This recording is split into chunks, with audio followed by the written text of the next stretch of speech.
أعوذ بالله من الشيطان الرجيم. بسم الله الرحمن الرحيم. ومن أحسن قولا ممن دعا إلى الله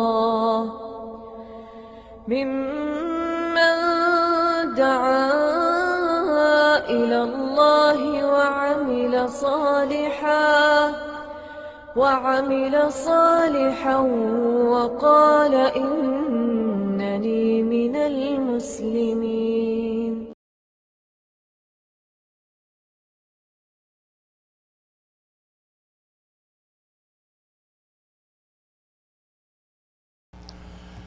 إن الحمد لله نحمده ونستعينه ونستغفره ونعوذ بالله من شرور أنفسنا ومن سيئات أعمالنا.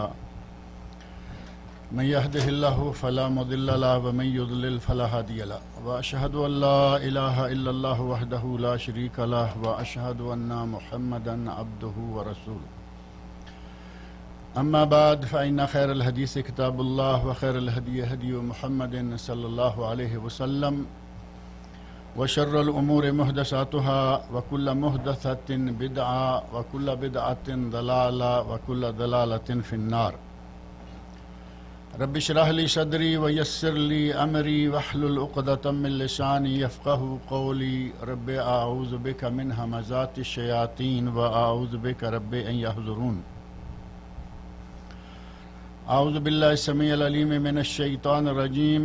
إن أول بيت وضع للناس للذي ببكة مباركا وهدى للعالمين فيه آيات بينات مقام إبراهيم ومن دخله كان آمنا ولله على الناس حج البيت من استطاع إليه سبيلا ومن كفر فإن الله غني عن العالمين.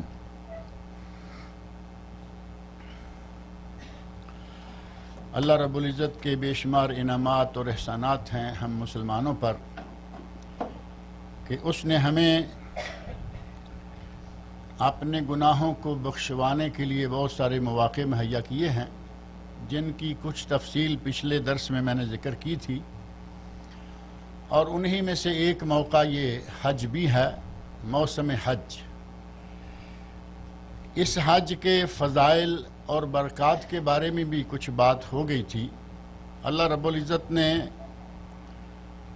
اس طبقے کے لیے جو میدان حج میں نہیں اتر سکتا، میدان جہاد میں نہیں اتر سکتا، خواتین ہیں، چھوٹی عمر کے بچے ہیں، بوڑھے ہیں، بزرگ ہیں، ظاہر ہے کہ وہ جہاد نہیں کر سکتے۔ اللہ رب العزت نے اس حج اور عمرے کے عمل کو جہاد الصغیر والکبیر والضعفاء، جہاد الضعفاء، جہاد الکبیر والضعفاء والصغیر، بچہ ہے، بوڑھا ہے یا جوان ہے لیکن کمزور ہے، اللہ رب العزت نے اس حج کو ان کے لیے جہاد کا درجہ دیا ہے۔ اور خواتین، جو چاہے جوان ہی کیوں نہ ہو، خواتین کمزور ہوتی ہیں۔ نبی اکرم صلی اللہ علیہ وسلم کی زوجہ محترمہ ام المومنین حضرت عائشہ صدیقہ رضی اللہ عنہ کہتی ہیں، یا رسول اللہ، نر الجہاد افضل الاعمال، ہم جہاد کو افضل ترین عمل سمجھتی ہیں، دیکھتی ہیں لوگ جہاد کرتے ہیں، افلا نجاہد، تو کیا ہم جہاد نہ کریں؟ نبی اکرم صلی اللہ علیہ وسلم نے ارشاد فرمایا، لکن الجہاد، تمہارے لیے بھی جہاد ہے، لا قتال فیہ، لیکن اس میں کوئی جنگ و لڑائی نہیں کرنی پڑے گی۔ جنگ کیے بغیر، تیر و تلوار اٹھائے بغیر، میدان جہاد میں اترے بغیر تمہیں جہاد کا ثواب ملے گا۔ اور وہ عمل کیا بتایا؟ الحج المبرور، حج مبرور تمہارے لیے جہاد کے برابر ثواب۔ اور گزشتہ درس میں نے ذکر کیا تھا کہ آج کے دور میں حج کرنا واقعی جہاد ہو چکا ہے۔ خرچہ بھی کافی بڑھ گیا ہے، پہلے 1000-1200 میں عام طور پر لوگ حج کر کے آ جاتے تھے، آج کل 8-7 ہزار سے شروع ہوتا ہے۔ 3,000 والا 3.5 والا پیکج ہے وہ ایسے جھٹکے میں نکل جاتا ہے۔ اب آپ کو 4 5 6 7 8 9 ہزار تک جانا ہوگا۔ مالی جہاد بھی ہے، وہاں بھی ظاہر ہے کہ محنت ہوتی ہے، مشقت ہوتی ہے، بھاگ دوڑ ہوتی ہے۔ آدمی چاہے کوئی 5 سٹار حج کرنے کا پیکج لے کر ہی کیوں نہ جائے، وہاں چلنا بہت پڑتا ہے۔ اگر کسی نے بہت مہنگا پیکج لیا ہوا ہے تو کیا ہوائی جہاز پر بیٹھ کر وہ طواف کرے گا؟ طواف تو اسے کرنا ہی ہے، صحیح بھی اسے کرنا ہی ہے۔ زیادہ سے زیادہ یہ ہے کہ لوگ پیدل جا رہے ہیں مینا کی طرف، وہ کار میں یا گاڑی میں بیٹھا ہوا ہے، لیکن وہاں جہاد کرنا ہی پڑتا ہے۔ اللہ رب العزت نے اسے مسلمانوں کے لیے، کمزور طبقے کے لیے جہاد بنا دیا، اور جو کر سکتے ہیں جہاد، شرکت کر سکتے ہیں جہاد میں، اگر وہ حج بھی کر لیں تو اللہ رب العزت نے پہلے تمام گناہوں کی معافی کا اعلان کر دیا کہ آدمی حج کر کے جب واپس پلٹتا ہے تو وہ گناہوں سے اس طرح پاک ہوتا ہے جیسے آج کوئی بچہ اپنے ماں کے پیٹ سے پیدا ہو کے آیا۔ تمام گناہوں کو اللہ رب العزت ختم کر دیتا ہے۔ اور اگر یہ فضائل نہ بھی ہوتے تو کیا مسلمانوں کو حج نہیں کرنا چاہیے تھا؟ یہ تو فضائل ہیں، اللہ رب العزت حکم دے دیتا کہ حج کرو، اور نبی صلی اللہ علیہ وسلم بھی فرما دیتے تھے حج کرو۔ کوئی بھی فضیلت نہ ہوتی تو ہمارے اوپر فرض ہو جاتا کہ ہم حج کریں، اور یہ فرض ہے کیونکہ اللہ رب العزت نے قرآن کریم میں، ابھی میں نے جو آیات پڑھی ہیں سورۃ البقرہ کی آیت نمبر 96 97، اللہ رب العزت نے آیت 97 میں 97 میں ارشاد فرمایا ہے وَلِلَّهِ عَلَى النَّاسِ حِجُّ الْبَيْتِ، لوگوں پر بیت اللہ کا حج کرنا فرض ہے، لیکن ساتھ ہی یہ شرط لگا دی من استطاع الیہ سبیلا، اگر کسی کے پاس اس کی استطاعت ہے، پیسہ ہے، خرچہ ہے، پیکج کے پیسے دے سکتا ہے، کھانے پینے کے پیسے گھر والوں کے پاس بھی موجود ہیں، تو اس کے لیے یہ من استطاع الیہ سبیلا، جو آدمی راستے کا خرچہ رکھتا ہے یا راستے کی استطاعت رکھتا ہے۔ صحابی پوچھتے ہیں قیل یا رسول اللہ ما السبیل، یہ جو قرآن نے کہا ہے من استطاع الیہ سبیلا، تو سبیل سے مراد کیا ہے؟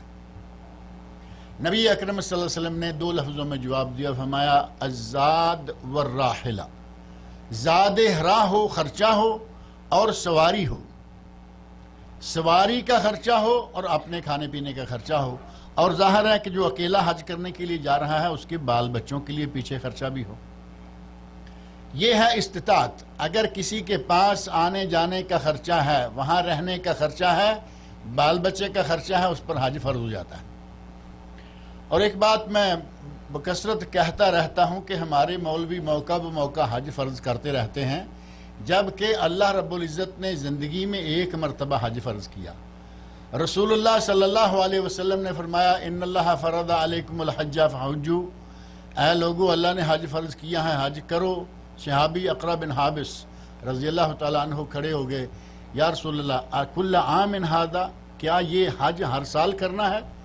3 مرتبہ سوال کیا آپ نے، جواب نہیں دیا، اور بالآخر فرمایا لو قلت نعم لوجبت ولما استطعتم، اگر میں ہاں کہہ دیتا تو حج ہر سال فرض ہو جاتا، تم سے نہ ادا ہوتا۔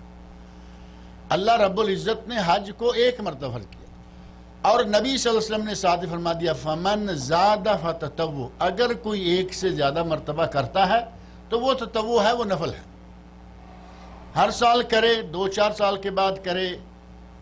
بلکہ اگر کسی کو یہ گنجائش ہے کہ وہ ہر سال جیب سے حج کر سکتا ہے، ہر سال جیب سے حج کر سکتا ہے، اس کے لیے بعض علماء نے یہ فتویٰ دیا ہے کہ اس کے لیے افضل یہ ہے کہ وہ حج 5 سال میں ایک مرتبہ کر لے، اور 4 سال غریبوں، مسکینوں، محتاجوں کی حاجتیں پوری کرے، اسے حج سے بھی زیادہ ثواب ملے گا۔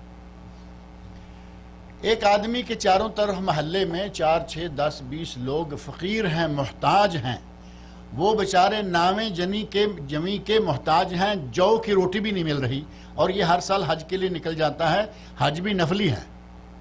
اللہ رب العزت جانتا ہے کہ یہ کیا کر رہا ہے، اس کے پڑوسی بھوکے مر رہے ہیں اور یہ ہر سال آ کے مکے بیٹھ جاتا ہے، علامہ عبید اللہ رحمانی رحمۃ اللہ علیہ برصغیر پاک و ہند کے نہیں، عالم عرب کے، عالم اسلام کے معروف عالم ہیں، انہوں نے یہ بات ذکر کی، کہا کہ اگر کوئی آدمی غریبوں، مسکینوں، محتاجوں کی حاجتیں پوری کرتا ہے تو اس کا وہ عمل اس نفلی حج سے بھی زیادہ بہتر ہوگا۔ لہذا اگر کسی نے اتنا، اللہ رب العزت نے کسی کو اتنا نوازا ہوا ہے، ہر سال حج کرنے کو جی چاہتا ہے، خرچہ بھی ہے، تو وہ 5 سال میں ایک مرتبہ آ جائے، کیونکہ وہ ایک حدیث موجود ہے، حدیث قدسی میں نے ذکر کی ہے۔ نبی صلی اللہ علیہ وسلم ارشاد فرماتے ہیں، یقول اللہ تعالی، اللہ تعالیٰ کہتا ہے، ان عبدن صححت لہ فی جسمہ، صححت لہ جسمہ، میں نے اپنے بندے کے جسم کو صحت دی، ووسعت علیہ فی المعیشہ، اپنے بندے کو معیشت میں وسعت دی، پیسہ بھی دیا، دولت دی، تمضی علیہ 5 اعوام لا یفد الی لمحروم، اس پر 5 سال گزر جاتے ہیں پھر بھی وہ ہمارے پاس نہیں آتا۔ یہ اللہ کی رحمتوں سے محروم انسان ہے، یعنی 5 سال میں ایک مرتبہ، میرا خیال ہے یہاں جو مور لگائی جاتی ہے کہ 5 سال کے اندر دوبارہ حج کے لیے نہیں آ سکتے، یقیناً یہ حدیث ان کے پیش نظر تھی۔ 5 سال میں ایک مرتبہ حج کر لینا چاہیے، اور آج سے 50 سال پہلے کیا ہوا حج اور اسی پہ بیٹھے ہوئے ہیں، اللہ نے دولت دی ہے، اللہ چاہتا ہے کہ کبھی کبھی آتے رہو۔ یہ حدیث قدسی ہے، اللہ رب العزت کا ارشاد شمار ہوگا، الفاظ چاہے نبی صلی اللہ علیہ وسلم کے ہیں، لیکن نبی صلی اللہ علیہ وسلم فرما رہے ہیں، اللہ تعالیٰ فرماتا ہے، اللہ فرماتا ہے کہ 5 سال میں ایک مرتبہ حج کر۔ اور یہ فریضہ قرآن کریم کے اس آیت کی روح سے وَلِلَّهِ عَلَى النَّاسِ حِجُّ الْبَيْتِ مَنِ اسْتَطَاعَ إِلَيْهِ سَبِيلًا فرض ہے۔ اور نبی صلی اللہ علیہ وسلم نے جو اسلام کے ارکان بیان فرمائے ہیں، بُنِیَ الْإِسْلَامُ عَلَى 5، صحیح بخاری اور صحیح مسلم میں یہ حدیث ہے۔ اسلام کے 5 ارکان ہیں، معروف ہے نا، کلمہ طیبہ جس کو کہتے ہیں، اللہ کی وحدانیت پر ایمان لانا اور رسول اللہ صلی اللہ علیہ وسلم کی رسالت پر ایمان لانا، یہ پہلا رکن ہے اسلام کا۔ نماز قائم کرنا، زکوٰۃ دینا، روزہ رکھنا اور حج کرنا، یہ 5 اسلام کے ارکان ہیں، ان میں حج کرنا آخر میں رکھا گیا ہے، اور بعض میں حج کو 4تھے نمبر پر، لیکن بہرحال چونکہ زندگی میں ایک ہی بار ہے، 4تھے کا ہو پہلے کا ہو، لیکن اسلام کا رکن ہے۔ اور حدیث جبرائیل بڑی مشہور حدیث ہے، نبی اکرم صلی اللہ علیہ وسلم کے پاس ایک آدمی آیا، آپ کے گھٹنوں کے ساتھ گھٹنے جوڑ کر بیٹھ گیا اور کہنے لگا کہ مجھے بتائیے ایمان کیا ہے؟ آپ نے ایمان کے 6 ارکان بتائے، اسلام کیا ہے؟ اسلام کے 5 ارکان بتائے، احسان کیا ہے؟ احسان کی تعریف کی، ان تعبد اللہ کانک تراہ، تم اللہ کی اس انداز سے عبادت کرو کہ گویا تم اپنے رب کو دیکھ رہے ہو، وَإِن لَمْ تَكُنْ تَرَاهُ فَإِنَّهُ يَرَاكَ، اگر تم ایسا نہیں کر پاتے تو کم از کم اتنا ہو کہ نماز کے دوران تمہیں اللہ دیکھ رہا ہے۔ یہ ہے احسان، یعنی پوری یکسوئی اور پورے خلوص اور پوری توجہ کے ساتھ اللہ کی عبادت کرنا اور نماز پڑھنا۔ آپ اندازہ کریں کہ اگر ان میں سے پہلا مرتبہ، تو میں سمجھتا ہوں کہ ہمارے لیے ذرا مشکل ہے کہ آدمی نماز پڑھ رہا ہو اور ایسے ہو جیسے اللہ کے ساتھ باتیں کر رہا ہے۔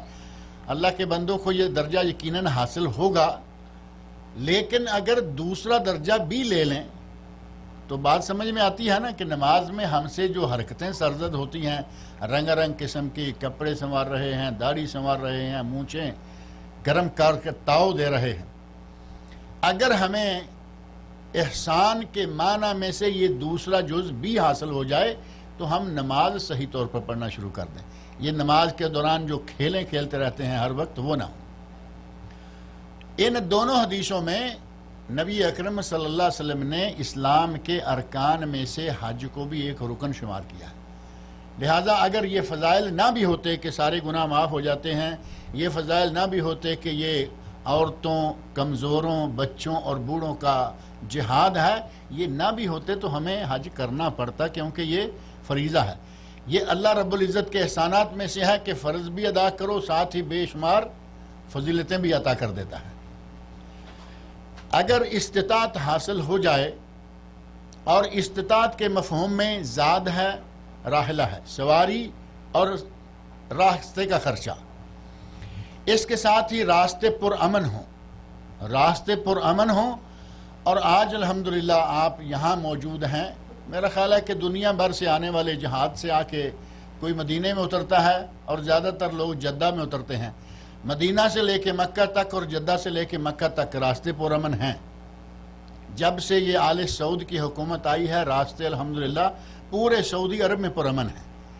اس حکومت سے پہلے آپ نے واقعہ سنے ہی ہوں گے کہ حاجیوں کے قافلوں کو لوٹ لیا جایا کرتا تھا۔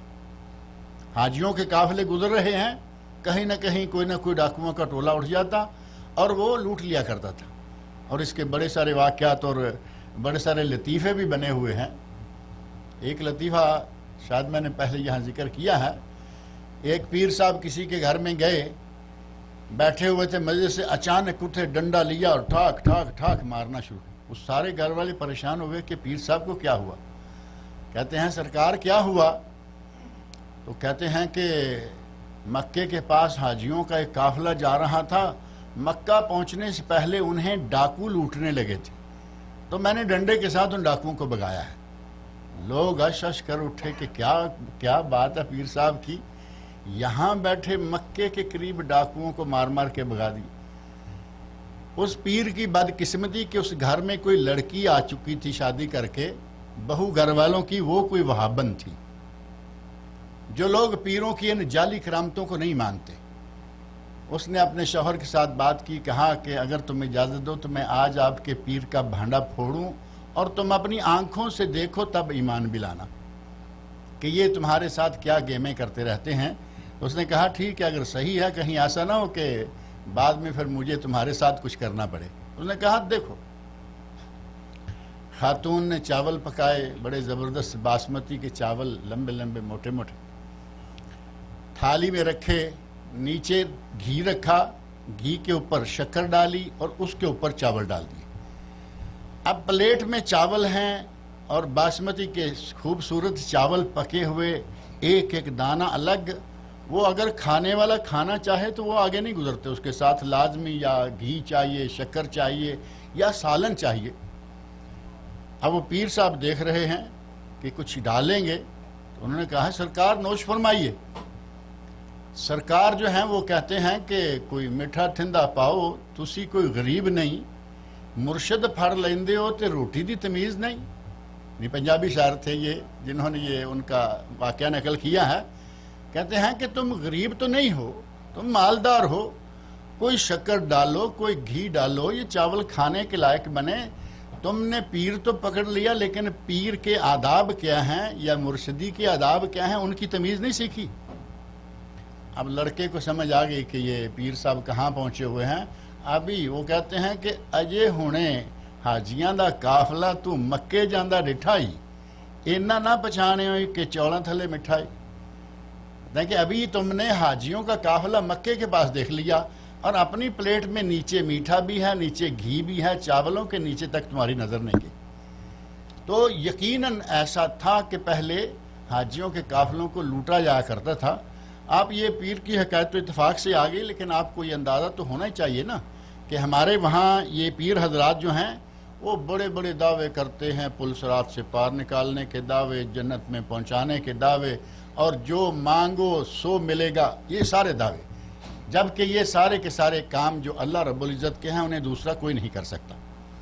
غرض یہ کہ راستہ پرامن ہو، زاد راہ ہو، سواری ہو، راستہ پرامن ہو، اور اگر عورت ہے تو اس کے ساتھ محرم ہو۔ عورت پر اس وقت تک حج فرض نہیں ہوتا جب تک اس کے ساتھ محرم نہ ہو۔ دولت موجود ہے، تندرست و توانا بھی ہے، لیکن اس کا کوئی محرم نہیں۔ کبھی کبھی ایسا ہوتا ہے کہ باپ نہیں، بھائی نہیں، بیٹا نہیں، شوہر نہیں، ماموں چچا بھی نہیں، بہت نادر واقعہ ہو سکتا ہے، لیکن ہوتا ہے۔ ایسی عورت پر اللہ رب العزت کی طرف سے اس وقت تک حج فرض نہیں ہوگا جب تک اس کے پاس محرم نہ ہو۔ نبی اکرم صلی اللہ علیہ وسلم کا ارشاد ہے، ایک نہیں تین احادیث بلکہ اس سے بھی زیادہ احادیث ہیں۔ صحابی پوچھتے ہیں کہ یا رسول اللہ، آپ نے ارشاد فرمایا من کانت تؤمن باللہ والیوم الآخر، عورت جو اللہ پر اور آخرت کے دن پر ایمان رکھنے والی ہے، لا تسافر مسیرۃ یوم ولیلہ الا مع ذی محرم، ایک دن اور ایک رات کا سفر ہو تو وہ اکیلی سفر نہ کرے۔ ایک حدیث میں 2 دن اور 2 رات کا سفر، ایک حدیث میں 3 دن اور 3 رات کا سفر۔ یہ 3 حدیثیں ہیں، ان میں علماء کرام نے لکھا ہے کہ اصل مراد 1 دن اور 1 رات ہی ہے، لیکن نبی اکرم صلی اللہ علیہ وسلم سے الگ الگ سوال پوچھے گئے۔ جس نے جو سوال کیا کہ کیا 2 دن اور 2 رات کر سکتی ہے، فرمایا نہیں۔ 3 دن 3 رات نہیں، 1 دن 1 رات نہیں۔ اور حج کا سفر کتنا ہے؟ 3 دن سے پہلے ختم ہو سکتا ہے؟ 3 دن سے پہلے حج ختم ہی نہیں ہو سکتا۔ حج 5 دن ہوتا ہے، 8، 9، 10، 11 اور 12۔ من تعجل فی یومین فلا اثم علیہ، اگر کوئی آدمی 2 دن کی رمی کر کے چھوڑ کے آ جاتا ہے، اللہ نے فرمایا اس پہ کوئی گناہ نہیں ہے، لیکن 2 دن کی رمی تک یہ واجب ہے۔ منا میں 2 راتیں کم از کم گزارنا ایام تشریق کی، یعنی جو یوم العید ہے اس کے آگے 3 دن ایام تشریق ہوتے ہیں، 11، 12 اور 13۔ ان راتوں کو منا میں گزارنا اور ان دنوں کو دن کے وقت کنکری ظہر کے بعد مارنا۔ اگر کوئی 3 مارے تو اس کا مکمل ترین حج ہے، کیونکہ رسول اللہ صلی اللہ علیہ وسلم نے حجۃ الوداع کے موقع پر 3 دن کنکریاں ماری، 3 راتیں رہے۔ اور اگر کوئی 2 دن کی کنکریاں مار کر اگلی رات ہونے سے پہلے وہاں سے نکل جاتا ہے منا سے، تو اس کے لیے 2 دن کی کافی ہیں۔ اب گنتی کر کے دیکھ لیں کہ حج کے کتنے دن بنتے ہیں، یعنی جو جلدی نکلتا ہے یا نکل سکتا ہے اس کے لیے 5 دن ہیں، ورنہ 6 بنتے ہیں۔ اور نبی صلی اللہ علیہ وسلم نے 3 دن والی کو منع کیا، 2 دن والی کو منع کیا، 1 دن والی کو بھی منع کیا کہ اگر کوئی اللہ کی ذات پر اور آخرت کے دن پر ایمان رکھتی ہے تو وہ اکیلی سفر نہ کرے جب تک کہ ساتھ محرم نہ ہو۔ لہذا محرم کے بغیر حج فرض نہیں ہوتا، لیکن اگر کوئی ایسی عورت ہے اس کے پاس ساری استطاعت ہے، سوائے محرم کے عمر بھی بہت زیادہ ہو گئی، بوڑھی ہو گئی، کوئی سلسلہ نہیں بنا، تو وہ جعلی کام نہ کرے۔ ہمارے یہاں جو جعلی سلسلے بنے ہوئے ہیں، کسی کو بھی ساتھ لگا دیتے ہیں کہ تم 8-10 دن کے لیے میاں بیوی ہو۔ آئیے دیکھو، حج کرنے کے لیے بھیج رہے ہیں، 8-10 دن کے لیے تم میاں بیوی ہو، 8-10 دن کے لیے تم بہن بھائی ہو۔ اسلام میں یہ منہ بولے بھائی بہن کا کوئی تصور نہیں۔ اسلام میں جو محرم ہے وہ محرم ہے، بلکہ ہمارے یہاں تو پنجاب کے علاقے میں بڑا مشہور ہے، لوگ کہتے ہیں کہ جس کی بیٹی ہے اسی کی بیٹی ہے، جس کی بہن ہے اسی کی بہن ہے، دوسرے کسی پر اعتماد کرنا جائز نہیں ہے، اور شریعت بھی یہی چاہتی ہے۔ خالہ زاد بہن، ماموں زاد بہن، چچا زاد بہن، کتنے قریبی رشتے ہیں، لیکن اسلام نے ان کو غیر محرم قرار دیا کہ یہ ایک دوسرے سے پردہ کریں۔ لہذا ان جعل سازیوں میں آنے کی بجائے کہ کسی کو بھی وقتی طور پر عارضی شوہر، یہ کیا شمار ہوگا جو آج کل حکومتیں بھی 45 دن کے لیے وزیر اعظم بنا لیتی ہیں نا، کہ 45 دن کے لیے ایکٹنگ کنگ ہے، 45 دن کے لیے ایکٹنگ پرائم منسٹر ہے، اسی طرح لگتا ہے کہ وہ ہفتے 15 دن کے لیے یہ ایکٹنگ شوہر بنا کے بھیج دیتے ہیں۔ یہ بالکل غلط بات۔ لیکن بعض علماء نے کہا کہ اگر عورتیں بوڑھی ہیں، یعنی زیادہ عمر کی 50-55 سال کی ہو چکی ہیں، 60 کی ہو چکی ہیں، وہ 10-5 عورتیں مل جاتی ہیں کسی علاقے سے اور وہ اکٹھی ہو کے آ جاتی ہیں، ان کا عمل شرعاً جائز نہیں، گناہ ہوگا، کیونکہ انہیں بھی محرم کی ضرورت ہے۔ لیکن اگر اس طرح آ جاتی ہیں تو اللہ بڑا غفور الرحیم ہے، حج کے دوران اللہ سے معافی مانگ لیں کہ یا اللہ تو جانتا ہے ہمارا کوئی محرم ہے نہیں، ہمیں آنا پڑا، تیرا گھر دیکھنے کا شوق ہے، اللہ غفور رحیم میں معاف کر دے گا، لیکن حج ہو جائے گا، یہ نہیں کہ حج نہیں ہوگا، ان کا حج ہو جائے گا، اللہ رب العزت سے معافی مانگے۔ اور عورتیں جوان ہیں اور ایسے اکیلے جا رہی ہیں، محرم نہیں ہے، اسلام اس کی اجازت نہیں دیتا، یہ شرط ہے۔ اور ان چیزوں کا پتہ محرم کا اس کے بغیر اپنے محرم کے نہ جائے، نبی اکرم صلی اللہ علیہ وسلم کے ارشادات میں موجود ہے۔ اور اگر کوئی ایسی شکل ہے کہ آدمی بہت مالدار ہے لیکن اتنا ضعیف ہے کہ وہ جا نہیں سکتا، وہ کسی کو اپنی طرف سے بھیج سکتا ہے، حج بدل کہتے ہیں نا۔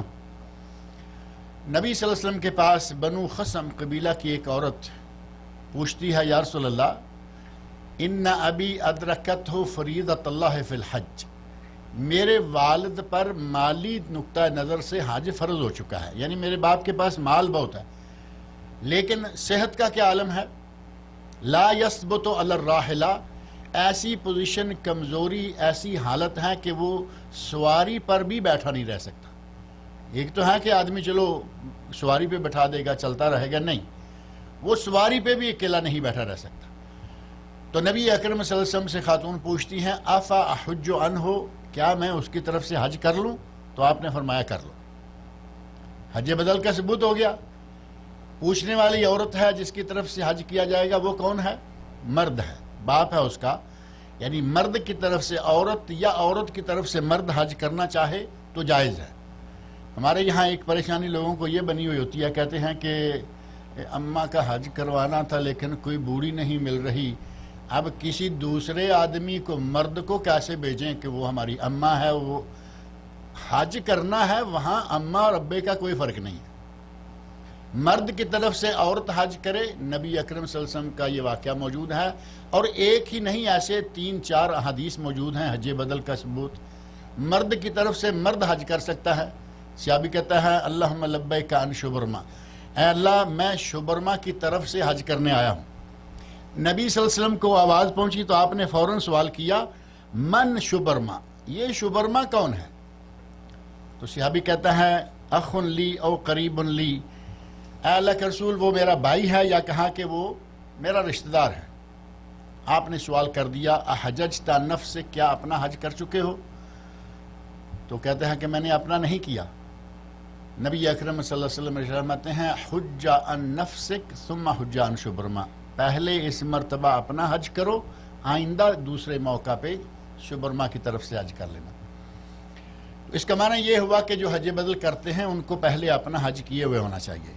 یہ نہیں ہے کہ کسی نے کہا میں 10,000 دیتا ہوں، ہمارا خرچہ بھی آ جائے گا، جو فیسیں ہیں وہ بھی پوری ہو جائیں گی، اور اسی وقت آدمی احرام اٹھائے دو اور چل دے۔ پہلے اپنا حج کیا ہوا ہے، پھر کسی کی طرف سے حج کرے، پھر کوئی حرج نہیں۔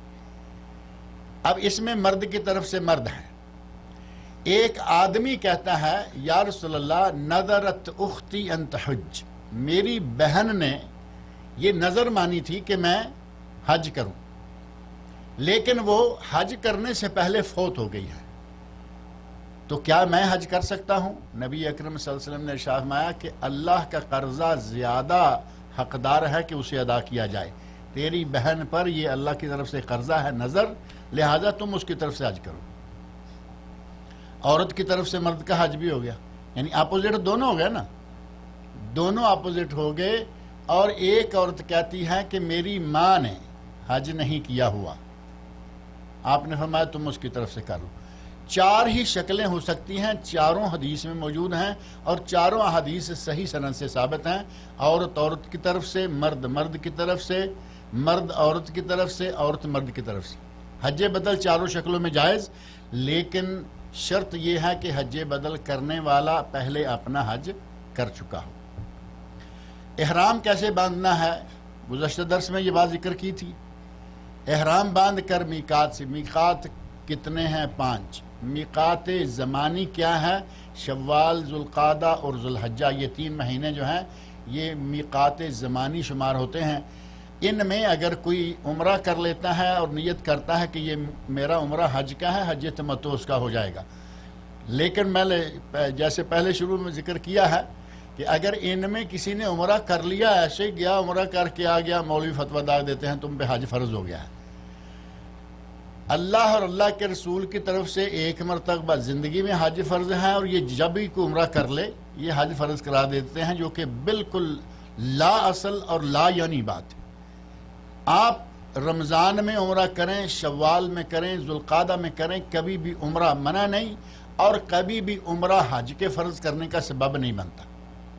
آپ کی مرضی ہے، آپ نے عمرہ کر لیا، کل کو آپ حج کے لیے نہیں جا رہے، کوئی بات نہیں ہے، وہ فرض کر دینے والی بات محض ایک لوگوں کی اڑائی ہوئی ہے۔ آپ نے احرام باندھا اپنے میقات سے، اور ہماری میقات کون سی ہے؟ قرن المنازل، جس کو آج السیل الکبیر کہا جاتا ہے، طائف میں۔ وہاں سے احرام باندھ کر کون کون سی پابندیاں ہیں یہ گزشتہ درس آپ کے سامنے رکھ دی گئی تھیں. بال نہیں کاٹنا، بال نہیں نوچنا، خوشبو نہیں لگانا، سلا ہوا کپڑا نہیں پہننا، سر پہ مردوں کو ٹوپی نہیں پہننا اور مردوں کو جرابیں نہیں پہننا، عورتوں کو دستانے نہیں پہننا اور عورتوں کو چہرے پر نقاب نہیں باندھنا. باتیں پچھلی مرتبہ ذکر کی تھی نا. اور منگنی نہیں کرنا نہ کروانا، اور نہ کسی کا نہ پڑھنا نہ اپنا پڑھوانا، یہ ساری چیزیں منع. بری شکار منع اور بحری شکار جائز. مچھلی پکڑ سکتے ہیں لیکن اگر خرگوش پکڑنا چاہیں یا کبوتر مارنا چاہیں تو وہ جائز نہیں. حرم کے درختوں کو جب حرم میں پہنچ جائیں تو حرم کے درختوں کو کاٹنا وہ بھی جائز نہیں ہے. ان شرطوں کو سامنے رکھتے ہوئے تلبیہ کہتے ہوئے آپ مکہ مکرمہ پہنچ جائیں. نقاب نہیں باندھنا کی تفصیل پچھلی مرتبہ یہاں ذکر کی تھی تھوڑی سی یا نہیں؟ تھوڑی سی ذکر کی تھی. کچھ لوگ نئے نظر آ رہے ہیں. مختصر سا اشارہ دیتا ہوں. ہمارے یہاں پاک و ہند میں عموماً یہ کہا جاتا ہے کہ عورتیں سارا وقت اپنا چہرہ ننگا رکھیں گی. جو جعلی طور پر عورتوں کے لیے ایک احرام بنا دیا گیا ہے اس میں وہ سسٹم ہی ایسا رکھا ہے کہ چہرہ ننگا رہے گا، جبکہ ہمارا نقاب اور عربوں والا نقاب اسی طرح الگ ہے جیسے ہماری شراب اور عربوں والی شراب الگ ہے. ہماری شراب کیا ہے؟ اگر چڑھ گئی تو لے گئی ساتھ ہی، جس کے ایک قطرے کو بھی حرام قرار دیا گیا ہے. ما اسکر کثیرہ فقلیلہ حرام. نبی اکرم صلی اللہ علیہ وسلم ارشاد فرماتے ہیں کہ جس کی زیادہ مقدار پینے سے نشہ ہو جائے اس کا قطرہ پینا بھی حرام ہے. یہ ہے ہماری شراب. اور یہاں کی شراب، یہاں کی ہر پینے والی چیز، پانی ہے، جوس ہے، لسی ہے، دودھ ہے، ہر چیز، حتیٰ کہ کھانسی کا سیرپ جو ہے اس پہ لکھا ہوا ہوتا ہے شراب السعال، کھانسی کا سیرپ، کف سیرپ. جس طرح شراب اردو میں اور ہے اور عربی میں اور ہے، اسی طرح برقع عربی میں اور ہے اور ہمارے یہاں اردو میں اور ہے. عربی کا برقع یہ ہے، یہ ایسے ناک کے اوپر ایک نوز پیس ہوتا ہے جس کو عرب لوگ برگا کہتے ہیں. برگا، قاف کو گاف کے ساتھ بولتے ہیں. اس برگا سے نبی صلی اللہ علیہ وسلم نے منع کیا کہ عورت حج کے دوران یہ برگا نہ پہنے. وہ یہاں سے لے کے پیچھے باندھا ہوا ہوتا ہے. ہمارے یہاں مشہور ہو گیا کہ عورتیں جی نقاب نہیں لیں گی، یعنی چہرہ ننگا رکھیں گی. عورتوں کو نبی صلی اللہ علیہ وسلم نے احرام کی حالت میں چہرہ ننگا رکھنے کا حکم یقیناً دیا، لیکن جب غیر محرم کوئی نہ ہو. اگر راستے میں ہیں، غیر محرم موجود ہیں، ام المومنین حضرت عائشہ صدیقہ رضی اللہ عنہا فرماتی ہیں کہ ہم نے نبی صلی اللہ علیہ وسلم کے ساتھ حج کیا.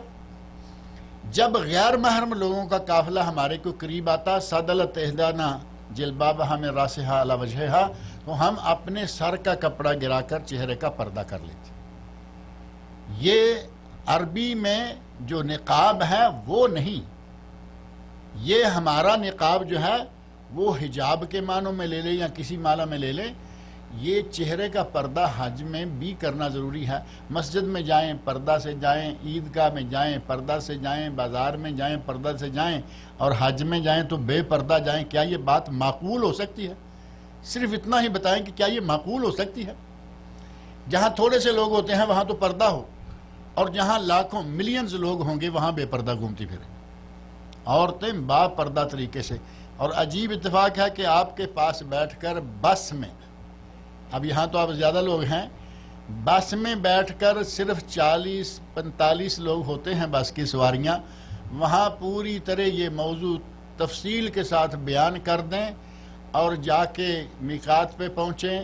جب میقات سے حرام باندھ کے خواتین گاڑی میں بیٹھتی ہیں تو ان میں سے شاید 1-2 کو قبول ہوتا ہے کہ یہ بات صحیح ہے، باقی ساری اسی طرح ننگے منہ ہوتی ہیں، کیونکہ انہیں پکا کیا ہوا ہے وہاں سے کہ یہ ہمارا احرام کا ہے. پاکستان انڈیا کی پکائی ہوئی وہ اپنے پکے پکائے چلی جاتی ہیں. اللہ سے ڈرنا چاہیے. یہ میں کئی مرتبہ کہتا رہتا ہوں، مجھے تعجب بھی ہوتا ہے کبھی کوئی مولوی سارے ناراض ہی نہ ہو جائے مجھ پر. میں کہتا ہوں کہ کسی مولوی کی بیوی کو دکھاؤ کہ وہ ننگے منہ ہے. مولوی ہو، عالم دین، حج کر رہی ہو اور بیوی ننگے منہ ہو، نہیں ملے گی، کیونکہ وہ باپردہ خاتون ہے. اور کیا مومنوں کی بیویاں، مسلمانوں کی بیویاں بے پردہ ہیں؟ با پردہ طریقے سے حشمت، عزت اور عفت کے ساتھ حج کرنا چاہیے. احرام باندھ کر آپ مکہ مکرمہ کی طرف روانہ ہو گئے. مکہ میں داخل ہوں چاہے جس راستے سے بھی، لیکن سنت طریقہ یہ ہے کہ وادی ذی طوا، آج کل یہ مکہ کے اندر ہے، پہلے شروع میں یہ مکہ سے باہر تھی، یعنی کھلا میدان تھا، جیسے ذوالحلیفہ مکہ سے 9 میل شمار ہوتا ہے، اور آج کہاں ہے ذوالحلیفہ؟ آج ذوالحلیفہ سے بھی 9 میل باہر مدینہ منورہ ہے، یعنی آج دنیا 1400 سال میں 1450 سال میں شہر بڑے بڑے ہو گئے، اس وقت ذی طوا وادی جو ہے یہ باہر تھی۔ نبی صلی اللہ علیہ وسلم مدینہ منورہ سے آئے، ذی طوا میں آ کے رات گزاری، صبح غسل فرمایا اور مکہ میں داخل ہوئے۔ سنت یہ ہے، لیکن اگر کسی کو یہ سنت پوری کرنے کا موقع نہیں ملتا، بس چلی اور سیدھی جا کے اس نے اپنے ٹھکانے پہ کھڑی کر دی، کوئی بات نہیں ہے، سنت پوری کر سکے تو کر لے، اور یہ ہوتی تب ہے جب آدمی اپنی گاڑی سے جائے یا بس والا آپ کی مرضی سے چلے۔ اب بس والا ہماری مرضی سے کہاں چلے گا؟ آپ کو معلوم ہے کہ اکثر حاجی جو ہیں وہ اہل سنت ہوتے ہیں اور بس والا اہل سنت نہیں ہوتا۔ آپ کے علم میں ہے نا یہ بات؟ کہاں روکے گا آپ کو سنتیں پوری کرنے کے لیے؟ لیکن سنت یہ ہے ذی طوا میں رات گزاریں، صبح غسل کریں، اور مکہ مکرمہ کی بالائی جانب سے، بالائی جانب جہاں جس طرف مروہ ہے یا باب الفتح تھا، یا آج کل وہ علاقہ جو ہے وہ باب ملک عبداللہ میں شامل کیا گیا ہے، وہ علاقہ ہے اونچا، تھوڑا شامیہ جس کو کہتے ہیں، شامیہ کی طرف سے نبی صلی اللہ علیہ وسلم حرم کے پاس آئے، اور جائز ہے کہ کہیں سے بھی آ جائیں، لیکن سنت یہ ہے کہ وہاں سے آئیں۔ نکلنا مسفلہ کی طرف سے جہاں اشار ابراہیم خلیل اترتی ہے، یہ شرکت مکہ مشہور ہے نا، وہ گڑی والی بلڈنگ جس میں وہ 5 سٹار ہوٹل ہے، اس کے پیچھے جو راستہ جاتا ہے وہ مسفلہ ہے سارا، اس علاقے کی طرف نبی صلی اللہ علیہ وسلم نکل کر گئے۔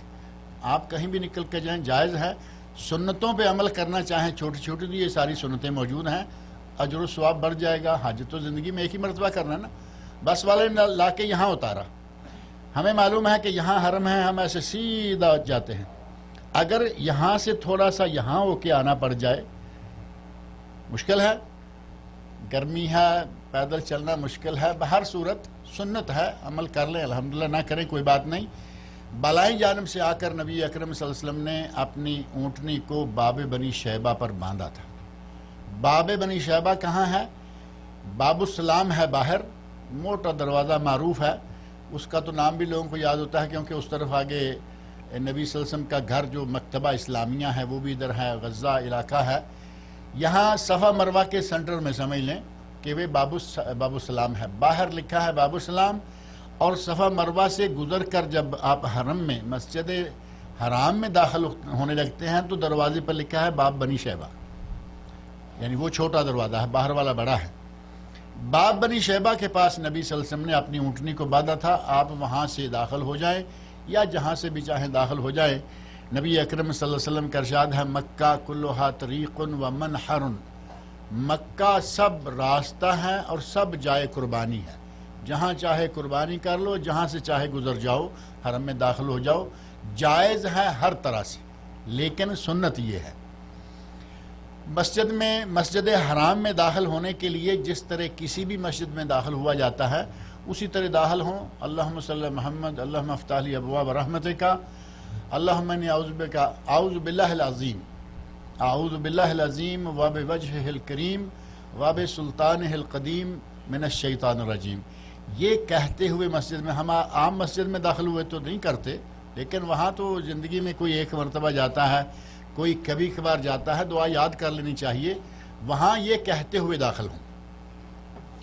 اندر آپ داخل ہو گئے، کعبہ شریف آپ کو نظر آ گیا، جہاں سے بھی داخل ہوئے، کعبہ تو ظاہر ہے کہ سینٹر میں ہے، آپ دونوں ہاتھ بلند کر کے، ایک ہاتھ یا دونوں ہاتھ اس طرح بلند کر کے، ایک دعا حضرت ابن عباس رضی اللہ عنہما سے مروی ہے موقوفاً علیہ، وہ کہتے ہیں کہ یہاں آپ کر اللہم انت السلام ومنک السلام فحینا ربنا بالسلام، یہاں تک یہ کلمات کہہ سکتے ہیں۔ وہ ہمارے یہاں وادخلنا دار السلام اور بھی کچھ کلمات ہیں، یہاں صرف یہ کلمات ثابت ہیں، 3، اللہم انت السلام ومنک السلام فحینا ربنا بالسلام، یہ کلمات کہیں، اللہ اکبر کہیں، حرم میں داخل ہو جائیں، اور اب آپ کو تلاش کرنا ہوگا کہ حجر اسود کہاں ہے. یہاں 2 رکعتیں پڑھنے کی ضرورت نہیں ہے. مسجد حرام کا تحیہ طواف ہے. عام مسجدوں میں داخل ہوں تو مسجد کا تحیہ 2 رکعتیں ہیں، لیکن مسجد حرام کا تحیہ طواف ہے. جا کے طواف شروع کر دینا ہے، 2 رکعتیں پڑھنے کی ضرورت نہیں. لیکن اگر آپ نے دیکھا کہ اذان ہو رہی ہے اور لوگ ابھی جماعت شروع کر دیں گے، 2-1-3 منٹ عموماً ہوتے ہیں حج کے دنوں میں، کبھی تو 2-3 بھی نہیں لگتا ہے کہ شاید 2 رکعت پڑھتے ہیں. وہ 2 رکعتیں پڑھی، اقامت ہو گئی. آپ چاہتے ہیں کہ جماعت کے ساتھ نماز پڑھ کے نکلیں گے تو ٹھیک ہے، آپ 2 رکعتیں پڑھ کے بیٹھ جائیے اور جماعت کے ساتھ نماز پڑھنے کے بعد نکل جائیے. آپ نے حجر اسود کو دیکھنے کے لیے کہیں نظر ڈالیں، آپ کو ہرے رنگ کی لائٹیں پہلی، دوسری، تیسری منزل پر ہر جگہ مل جائیں گی. ان لائٹوں کے سامنے آ کر اب آپ نے پہلا کام یہ کرنا ہے کہ اپنا یہ دایاں کندھا ننگا کر لیں. ہمارے یہاں تو خیر احرام باندھتے ہی ننگا کرتے ہیں اور مکہ سے واپس آنے تک ننگا ہی رکھتے ہیں. وہ عجیب بات ہے کہ سارا 3-4-5 دن کندھا ننگا رکھیں گے، جبکہ صرف طواف شروع کا، عمرے کا یا طواف قدوم کہہ لیں افراد والوں کے لیے، اس طواف میں یہ کندھا ننگا رکھنا ہے، باقی کسی طواف میں کندھا ننگا نہیں. اس طواف کے لیے کندھا ننگا کریں اور 3 چکر جو ہیں وہ تھوڑا پہلوانوں کے سے انداز سے تھوڑے تھوڑے چلتے ہوئے، تھوڑے تھوڑے دوڑتے ہوئے. وہ آج کل تو وہ سنت پوری نہیں ہو پاتی کیونکہ اتنا رش ہوتا ہے کہ دوڑنا تو دور کی بات ہے، چلنا مشکل ہو جاتا ہے. کبھی کبھی چلتے چلتے طواف ایسا بلاک ہوتا ہے، جیسے راستوں میں کہتے ہیں نا کہ ٹریفک جام ہو گئی تھی. طواف جام ہو جاتا ہے، 2-2 4-4 10-10 منٹ تک جام رہتا. تھوڑی سی حرکت ہو رہی ہے، کوئی قدم آگے کوئی پیچھے، 2 آگے 1 پیچھے. آپ نے جن لوگوں نے حج کیا ہے دیکھا ہوگا. اور کئی مرتبہ تو اتنا جام ہوتا ہے کہ نماز کا وقت ہو گیا. یہ مولانا بیٹھے ہیں ہمارے ساتھ، کئی مرتبہ ایسے ہوا ہے کہ کھڑے کھڑے نماز پوری 4 رکعتیں کھڑے کھڑے ادا کرنی پڑی، رکوع بھی نہیں کر سکے. سجدہ تو دور کی بات ہے، رکوع کی گنجائش نہیں، ایسے جڑ کے لوگ سارے اکٹھے. بہرحال آپ حجر اسود پہ آ جائیں اور حجر اسود پہ آ کے جو کام کرنے ہیں، بوسہ لیں. سب سے پہلا، سب سے زیادہ ثواب والا کام ہے کہ حجر اسود کا بوسہ لیں. اگر بوسہ لینے کی گنجائش ہے تو، اب ایسا بھی نہیں ہے کہ لوگوں کو دھکے مار مار کے آپ گھس جائیں کہ جی مجھے تو بوسہ لینا ہے، کوئی مرے یا جیے. نہیں، نبی اکرم صلی اللہ علیہ وسلم نے حضرت عمر فاروق سے خطاب کرتے ہوئے فرمایا تھا، یا عمر انکا راجل قوی، اے عمر تم طاقتور آدمی ہو، لا تؤذ الضعیف، کمزور لوگوں کو اذیت نہ دینا، تکلیف نہ دینا. ان خلا لک فقبل ہو، اگر آپ کے لیے حجر اسود خالی ہو جائے تو ٹھیک ہے، خالی ہے، رش نہیں ہے، آرام سے آپ نے بوسہ لینا ہے، لے لیا. لیکن اگر رش ہے، پاس سے اللہ اکبر کہتے ہوئے، اشارہ کرتے ہوئے گزر جاؤ. تمہیں دھکے مارنے کی ضرورت نہیں کیونکہ تم طاقتور آدمی ہو، کسی کو کچل کے بھی جا سکتے ہو. نبی صلی اللہ علیہ وسلم نے اسی وقت سے، جب کہ آج جیسا رش بھی نہیں تھا، تب بھی یہ بات حضرت عمر فاروق کو کہہ کر امت اسلامیہ کے قیامت تک آنے والے مسلمانوں کو ہدایت دے دی کہ زور آزمائی نہیں کرنا. اگر بوسہ کر سکے فبہا، نہیں تو کوئی بات نہیں. آپ کے ہاتھ میں چھڑی ہے، پہلے تو ہاتھ لگانے کی کوشش کریں، ہاتھ لگ جائے تو بوسہ لے لیں. ہاتھ نہیں لگا، چھڑی ہے، تھوڑی زیادہ لمبی ہوگی، چھڑی آرام سے طریقے سے اگر گزر سکتی ہے، وہ بھی نہ ہو کہ کسی کی گردن میں یا بغل میں آپ نے کھبوئی ہوئی ہو، پتہ ہے کہ چھڑی آرام سے جا رہی ہے، چھڑی لگ جائے حجر اسود کو تو اس چھڑی کے اس حصے کا بوسہ لے لیں. اور اگر یہ تینوں کام نہیں ہو سکتے تو جب آپ خط میں، یہاں مثال کے طور پر یہ کونا سمجھ لیں، اس کونے میں کہیں بھی آپ ہیں، اشارہ کریں بسم اللہ ہے، اللہ اکبر، اور روانہ ہو جائیں. اس سے زیادہ یہاں نہ کوئی دعائیں ہیں، نہ کوئی زیادہ لمبا کھڑے ہونے کا وقت ہے. لوگ رک جاتے ہیں اور کچھ دعائیں وغیرہ پڑھتے رہتے ہیں، وہ دعائیں ثابت نہیں ہیں. خاص طور پر اللہم زد ھذا البیت تعظیما و تشریفا، ایک دعا بڑی مشہور ہے، اس کا کوئی اصل کسی صحیح حدیث سے نہیں ملتا. تو آپ شروع کریں. 3 چکروں میں وہ رمل ہے اور اگلے 4 چکر جو ہیں وہ نارمل ہیں. 7 چکر ہیں، پورا گھوم کے جائیں. یہاں آپ کے آ جائے گی، یہ کونا حجر اسود والا ہے، ان 2 کونوں میں وہ گول دائرہ آ جائے گا، حتیم، جو بیت اللہ کا حصہ ہے لیکن اس پہ چھت نہیں ہے. اور اس کا اندر گزرنے کا نکلنے کا راستہ بھی ہے. طواف کو یہاں سے کاٹ کے نہ نکلیں, باہر سے آئیں ورنہ آپ کا طواف پورا نہیں ہوگا, کیونکہ وہ بیت اللہ کا حصہ ہے اور طواف بیت اللہ کے باہر سے ہے. باہر سے ہوتے ہوئے گزریں گے. یہ کونا جب آئے گا تو یہ کونا ہوگا رکن یمانی, یعنی حجر اسود سے پہلے والا کونا.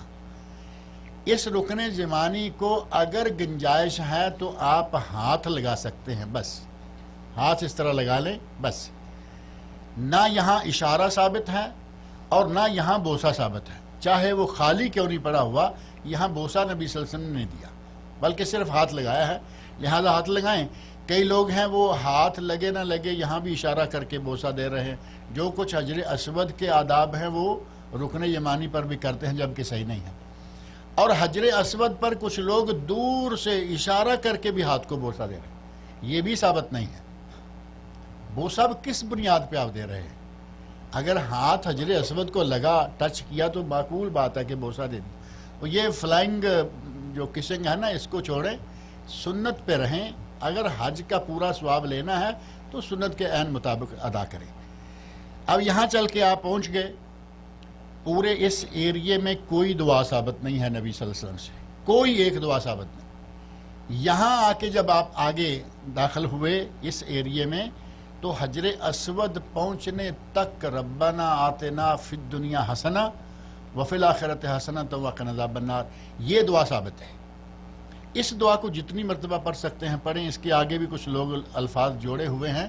نبی صلی اللہ علیہ وسلم سے اتنا ہی ثابت ہے جو کہ قرآن کریم میں سورۃ البقرہ میں موجود ہے, اسی پہ کفایت کریں. دعاؤں میں یہ ٹانکے وانکے لگانا صحیح نہیں ہے. ویسے آپ الگ سے دعا مانگے الگ بات ہے, لیکن ایک دعا قرآن کریم کی ہے اور آپ اس کے ساتھ کچھ اور جوڑ کے اس میں اضافے کریں, وہ صحیح نہیں ہے. یہاں پہنچنے تک آپ کا ایک شوط پورا ہو گیا یا ایک چکر پورا ہو گیا.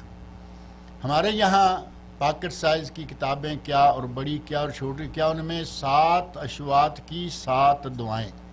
ایک شوط ختم ہوا, صفحہ پلٹ لیا, دوسرا شوط ختم ہوا, صفحہ پکڑ لیا.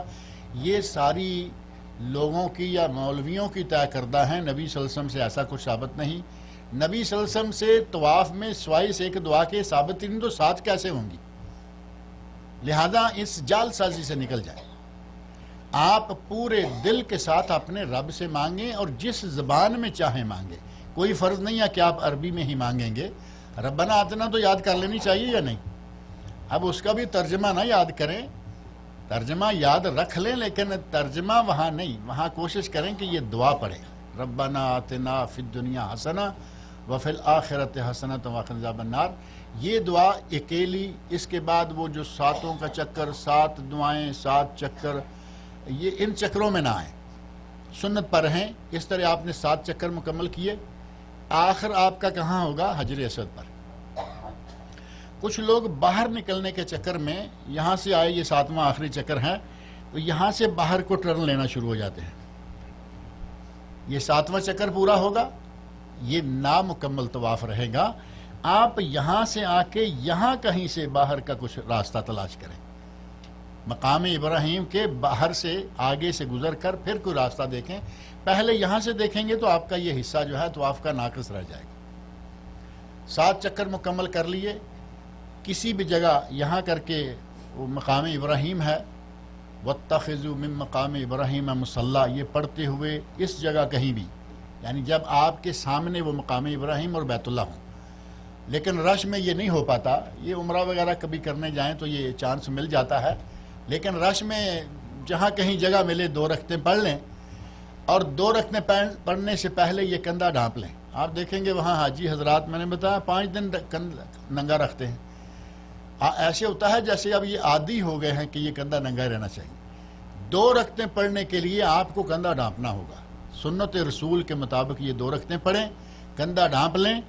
پہلی رکعت میں سورۃ الفاتحہ کے بعد قل یا ایھا الکافرون, اور دوسرے میں سورۃ الفاتحہ کے بعد قل ھو اللہ احد. یہ 2 سورتیں پڑھنا سنت ہے. اگر کسی کو قل ھو اللہ کے سوا کچھ نہیں آتا تو ٹھیک ہے, دونوں میں قل ھو اللہ پڑھ لے. ایسے لوگ تو بہت ہیں نا جو صرف قل ھو اللہ پہ ساری عمر گزارا کیے چلے جا رہے ہیں, دوسری صورت یاد کرنے کو تیار نہیں. تھوڑی سی صورتیں یاد کر لینی چاہیے. بہرحال یہاں سے اٹھنے سے پہلے اگر کوئی مناسب جگہ مل گئی ہے تو جی بھر کے دعا مانگیں. ان 2 رکعتوں کے بعد بھی دعا کی قبولیت کا وقت اور جگہ ہے جہاں بھی آپ پڑھیں گے. اور طواف تو سارا ہی قبولیت کا ہے. دعائیں مانگیں، اپنے عربی میں مانگیں، اردو میں مانگیں، پنجابی میں، ہندی، سندھی، بنگالی، ملباری. اللہ تعالیٰ کو ساری زبانیں آتی ہیں. اللہ تعالیٰ تو ہر جانور کی زبان جانتا. لہذا یہ پریشانی والی بات نہیں ہے کہ مجھے عربی میں زیادہ دعائیں نہیں آتی، کیا مانگوں؟ کچھ بھی مانگو.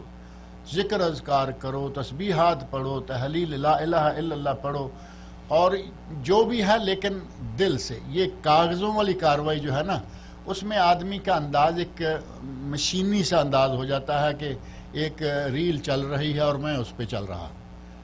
جو بات دل سے نکلتی ہے اثر رکھتی ہے، پر نہیں طاقت پرواز مگر رکھتی ہے. یہ دعائیں جائیں گی سیدھی، اور جب آپ اس کاغذ میں گھسے ہوئے ہیں، کہیں ورقہ آگے پیچھے ہو گیا تو ہو سکتا ہے کہ اگلے شوط کی دعا پہلے ہوگی تو الگ پریشانی بن گئی کہ یہ کیا ہوا. ان سے نکل جائیں، یہاں بیٹھے دعا مانگ کے نکلیں.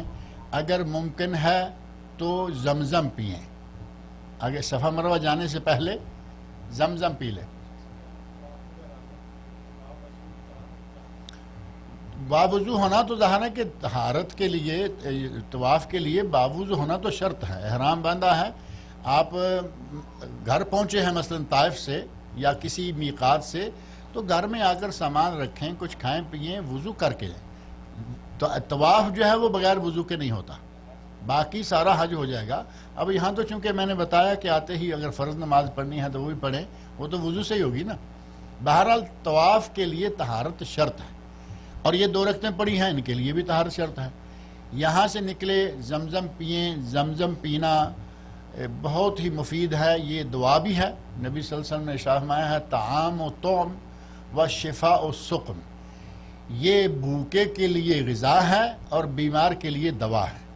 اس میں شفا ہے، اللہ رب العزت نے شفا رکھی ہے. اور ایک حدیث میں ہے خیر ماء علی وجہ الارض، روئے زمین کا سب سے بہترین پانی یہ ہے. تو اس سے پیٹ بھر کے پئیں. ایک حدیث میں آتا ہے کہ منافق آدمی پیٹ بھر کے پانی نہیں پی سکتا. منافق آدمی پیٹ بھر کے پانی نہیں پی سکتا. لہذا یہاں اپنے ایمان کا مظاہرہ بھی ہو جائے گا. ذرا پیٹ بھر کے پانی پی کے نکلیں گے تو یہ تو کلیئر ہو جائے گا نا کہ منافق نہیں ہیں ہم الحمدللہ. اور یقین جانے کہ بعض لوگوں سے یہ بات باقاعدہ سننے میں آئی ہے، اللہ عالم. اب ہم تو کسی کے بارے نہیں کہہ سکتے نا کہ وہ منافق ہوگا.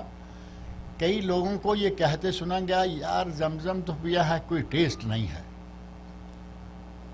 زمزم تو پیا ہے لیکن کوئی ٹیسٹ نہیں ہے. اب یہ پیپسی پینے والا آدمی زمزم کے مقابلے میں کیا سوچے گا؟ ٹیسٹ نہیں ہے.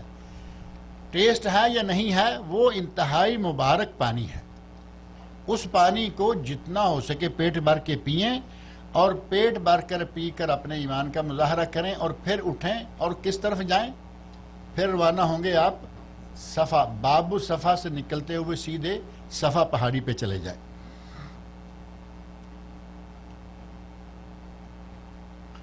یہ حجر اسود سے جب بھی کوئی نیا چکر شروع کریں، وہ ہر چکر کے شروع میں آپ جیسے بوسا ہے یا ہاتھ لگانا ہے یا اشارہ کرنا ہے دور سے، یہ 7 چکروں میں ہے. یہ وضاحت اچھا ہوا ہوگی، ورنہ یہ ہر چکر میں جیسے یہاں پہنچیں گے. آخری کا میں نے اس لیے بتایا کہ یہاں سے نہیں نکل سکتے. یہاں سے وہ کاروائی پوری کرنے کے بعد آپ کہیں سے نکل کے واپس آئیں گے. آپ پہنچ گئے صفا پر، اور یہاں سے اب شروع ہو جائے گی سعی. اور نبی صلی اللہ علیہ وسلم ارشاد فرماتے ہیں کہ سعی کرو، اسعوا، سعی کرو. یہ سنت ہے. اور کس کی سنت ہے؟ حضرت ہاجرہ علیہ السلام کی سنت ہے. حضرت اسماعیل علیہ السلام کی والدہ، حضرت ابراہیم خلیل علیہ السلام کی بیوی. ایک خاتون کا وہ واقعہ بڑا طویل ہے، پھر مسائل و احکام رہ جائیں گے.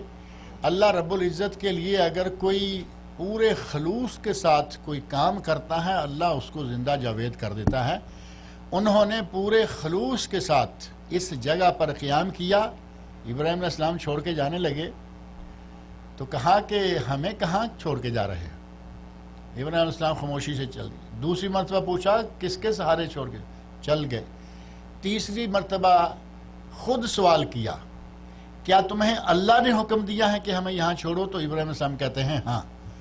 تو حضرت حاجرہ کہتے ہیں اذن لا یضیعن اللہ، بخاری شریف میں الفاظ ہیں کہ اگر یہ بات ہے پھر ہمیں اللہ تعالیٰ کبھی ضائع نہیں کرے گا۔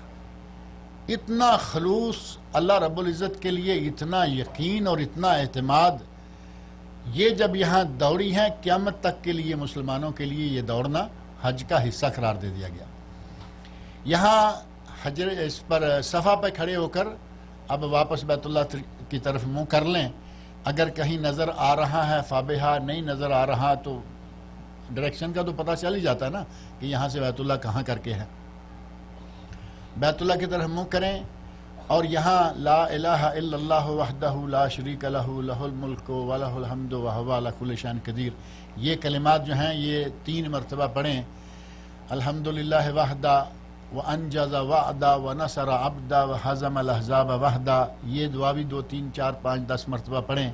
اور بھی کچھ دعائیں ہیں وہ بھی کریں، اللہ اکبر کہیں، اور ایک آیت جو اوپر بھی لکھی ہوئی ہے یاد کر لیں تو زیادہ بہتر ہے، کر لینی چاہیے۔ ان الصفا والمروۃ من شعائر اللہ فمن حج البیت او اعتمر فلا جناح علیہ ان یطوف بہما ومن تطوع خیرا فان اللہ شاکر علیم۔ یہ آیت یہاں پڑھنا سنت ہے کیونکہ اس میں صفا مروہ کا سارا ذکر ہے، صحیح کا ذکر ہے۔ یہ دعا پڑھیں اور اب آپ یہاں سے دعا اور یہ آیت پڑھ کے یہاں سے اب روانہ ہونے لگے ہیں، تو جیسے ہی صفا سے مروہ کی طرف روانہ ہوں تو کہیں ابدأ بما بدأ اللہ بہ، میں بھی وہیں سے صحیح شروع کر رہا ہوں جہاں سے اللہ رب العزت نے ذکر شروع فرمایا۔ اب اللہ رب العزت نے ذکر شروع فرمایا کہاں سے؟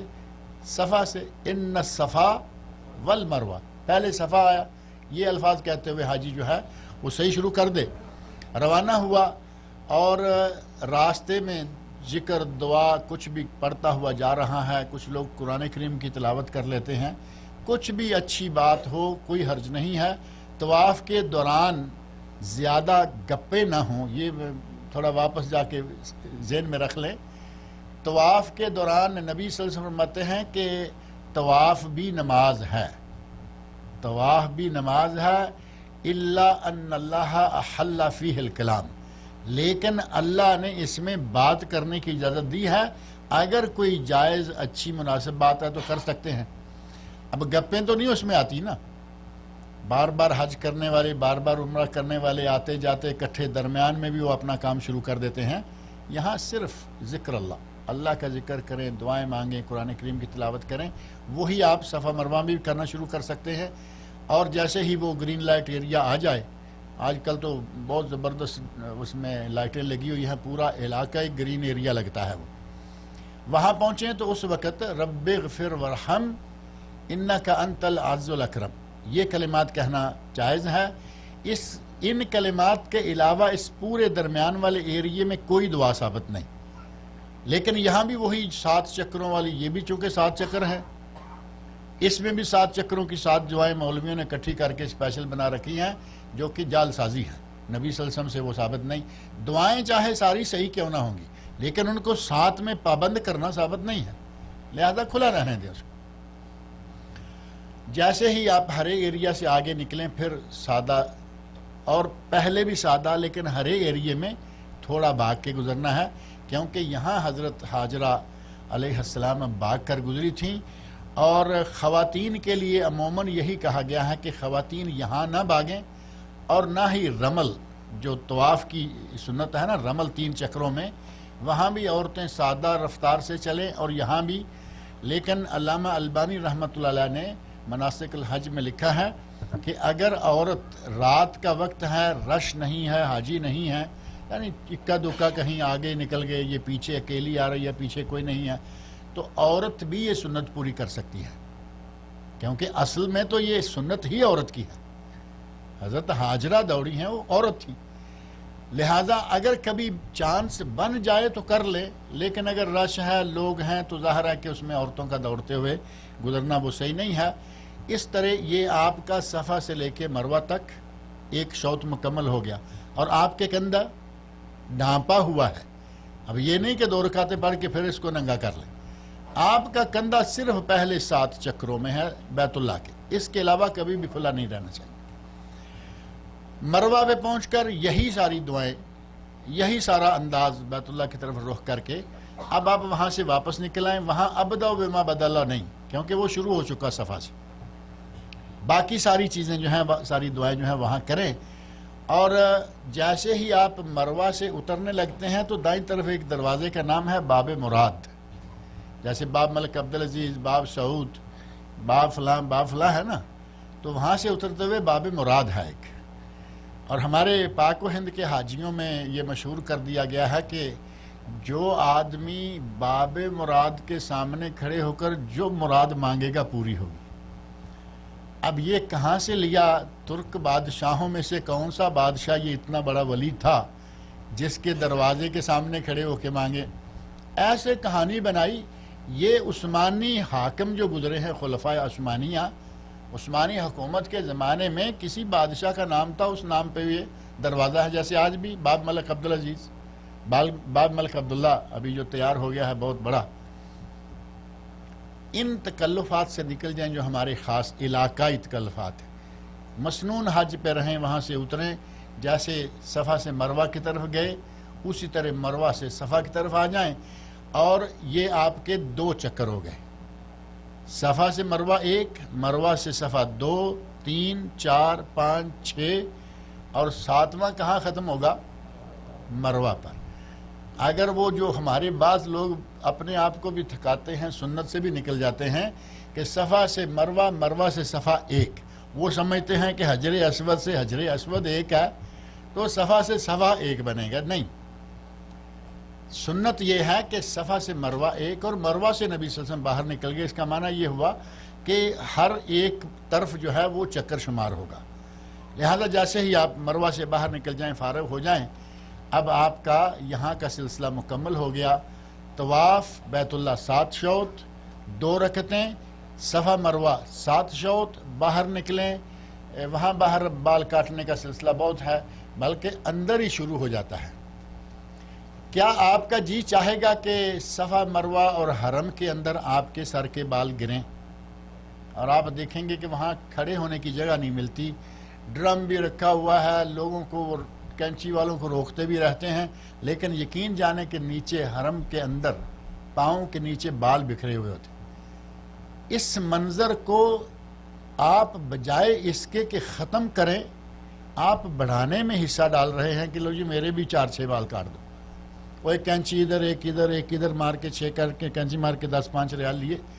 15 ریال دیجئے، سنت پر عمل کیجئے. یہ 5 ریال 10 ریال بچانے سے کیا ہوگا؟ دکان پہ جائیے، جا کے وہاں سے کم از کم اپنے سر کا ہر بال کٹنا چاہیے. وہ آدھا کٹا ہے، وہ تیسرا حصہ کٹا، چوتھا، 5واں، لیکن ہر بال کٹنا چاہیے. یہ ہے تقصیر. اور اس سے اچھا ہے کہ اگر کسی نے مہینہ 1.5 پہلے عمرہ کیا ہے، جیسے باہر سے آنے والے حاجیوں کا ہوتا ہے، تو وہ گنجا کرائیں، دوسری مرتبہ پھر گنجا کرائیں. زیادہ ثواب ہے گنجا کرانے میں، لیکن تقصیر جائز ہے. لیکن اب آپ صرف ایک تو یہ کہ پیسے بچا لیے، وہ 15 ریال لے گا، 20 لے گا، اور یہ لے گا 5 ریال، اور دوسرا یہ کہ اپنے بال بچا لیے. یعنی بال بھی آپ قربان کرنے کو تیار نہیں ہیں. علامہ احسان علیہ ظہیر رحمۃ اللہ علیہ کا نام آپ نے سنا ہوگا. ان کے بھائی ڈاکٹر فضل اللہ صاحب ایک مرتبہ ہمارے ساتھ بیٹھے تھے دارالسلام میں، ریاض میں. کہنے لگے کہ میرے والد صاحب کہا کرتے ہیں جو آدمی اپنے سر کے بال قربان نہیں کر سکتا وہ سر کیسے قربان کرے گا؟ بات سمجھ میں آتی ہے نہیں؟ جو سر کے بال قربان کرنے کو تیار نہیں، اسے جہاد کا اعلان کر دیا جائے وہ نکلے گا. بال نہیں قربان کر سکتے ہم. ہمارا بھی آج کل یہ حال ہو چکا ہے کہ جائیں گے تو بس 4-6 کینچی تاکہ بال سارے رہیں. اور کئی لوگ بڑے مزے سے کہتے ہیں نہیں جی ہم نے حج کے بعد چھٹی پہ جانا ہے. بال جو بنائے ہوئے ہیں وہ چھٹی پہ لے کے جانے ہیں اپنے ملک. تو بس تھوڑا آگے پیچھے کر لیں چھٹی کو، سنت پر عمل کریں. بال سارے کٹنے چاہیے. جیسے ہی آپ کے سر کے بال کٹ گئے آپ کا عمرہ مکمل ہو گیا. خواتین کے لیے نہ حلق ہے، نہ آدھے، نہ پونے، سارے بالوں کو پکڑ کے اکٹھا کر کے چوٹی کے آخر سے ایک پورے کے برابر، یہ جو نشان ہوتا ہے نا انگلی کے سینٹر میں، ایک پورے کے برابر صرف بال کاٹنے ہیں عمرے کے لیے، اور دوسرا ایک پورا اور کاٹیں گے تو یہ نہیں کہ 2 پورے کے برابر، یعنی ایک عمرے کے لیے اور ایک حج کے لیے 10 تاریخ کو ٹوٹل 2 پورے کٹیں گے پورے حج میں۔ اب یہ الگ بات ہے کہ وہ اپنی مرضی سے پہلے ہی لڑکوں کی طرح بال بنائے پھر رہی ہوں، جیسا کہ آج کل کے رواج میں آپ دیکھ رہے ہیں، لباس لڑکوں والا، بال لڑکوں والے، چال ڈھال لڑکوں والی، تھوڑا پیچھے سے دیکھیں پتہ نہیں چلتا کہ عورت جا رہی ہے یا مرد جا رہا ہے۔ یہ فیشن پر قربان ہونے والے لوگ، ان کو کم از کم یہاں اب دیکھنا ہے، اللہ رب العزت نے، اللہ کے رسول صلی اللہ علیہ وسلم نے حج جیسے اس عظیم عمل پر ایک پورا بال کاٹنے کا حکم دیا ہے، اس سے زیادہ نہیں۔ بہرحال ایک پورا بال کاٹیں، اور اس کے ساتھ ہی آپ کا یہ عمرہ مکمل ہو جاتا ہے۔ عمرہ مکمل ہوا، نہائیں دھوئیں، خوشبو لگائیں، آپ کے پاس تھوڑا وقت ہے۔ تمتع والوں کے لیے بال کٹوانا اور احرام اتار کے خوشبو لگانا یہ ضروری ہے۔ قران اور افراد والے یہ دونوں جو ہیں، نہ بال کٹوائیں گے، نہ خوشبو لگائیں گے، نہ ناخن کاٹیں گے، ان کے لیے ابھی وہی پابندیاں باقی ہیں جو احرام باندھتے ہی میقات سے شروع ہوئی تھی۔ افراد، قران اور تمتع 3 قسمیں تو معروف ہیں نا۔ افراد میقات سے صرف آپ نے حج کی نیت کی، اللہم لبیک حجن، اور تلبیہ شروع کر دیا، اور یہ الفاظ جو ہے نا اللہم لبیک حجن، یہ کوئی نیت شمار نہیں ہوتے، لیکن تلبیہ کے شروع میں آپ نے حد بندی کر لی کہ آپ کیا کرنے جا رہے ہیں، حج کرنے جا رہے ہیں۔ تمتع والا اللہم لبیک عمرہ، اور قران والا اللہم لبیک حجن و عمرہ، اور اس کے بعد لبیک اللہم لبیک۔ یہ سلسلہ تینوں کا الگ الگ یہی ہو جاتا ہے میقات پر۔ اسی طرح یہاں بھی آ کے عمرہ مکمل کرنے کے بعد تمتع والے اپنا احرام اتار لیں گے، بال کٹائیں گے، خوشبو لگائیں گے، نہائیں گے، دھوئیں گے، اور اگر زیادہ وقت ہے، لوگ اپنے کمروں میں، اپنے ہوٹلوں میں رکے ہوئے ہیں، میاں بیوی ایک دوسرے کے لیے حلال ہیں 8 تاریخ تک کے لیے، اسی لیے اس حج کو حج تمتع کہا گیا۔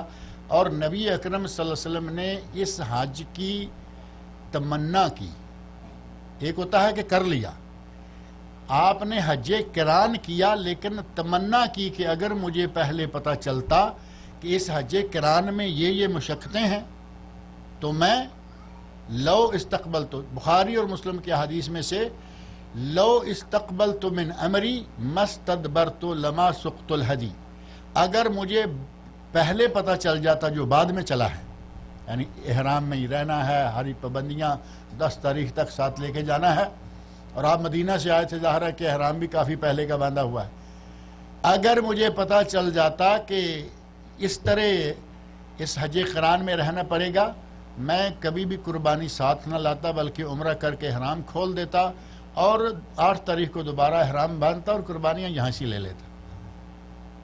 اور جن صحابہ نے نبی صلی اللہ علیہ وسلم جیسی نیت کر لی تھی لیکن قربانیاں ساتھ نہیں تھی، ان صحابہ کا آپ نے صفا مروہ کے درمیان ایک خطبہ دیا، عمرہ مکمل کرنے کے دوران صفا مروہ کے دوران خطبہ دیا، اور اس خطبہ میں آپ نے فرمایا کہ جو لوگ قربانیاں ساتھ لائے ہوئے ہیں وہ تو احرام میں رہیں جیسے آپ خود رہے، اور جو قربانیاں ساتھ نہیں لائے لیکن نیت قران کی کر رکھی ہے۔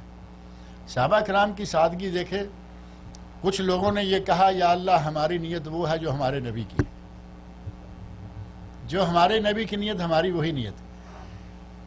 انہیں آپ نے باقاعدہ حکم دیا کہ جو قربانیاں ساتھ نہیں لائے لیکن نیت قران کی کر چکے ہیں، وہ عمرہ کر کے اپنے بال کٹوائیں، احرام کھولیں، اور 8 تاریخ تک نارمل زندگی گزاریں، نارمل لائف میں آ جائیں۔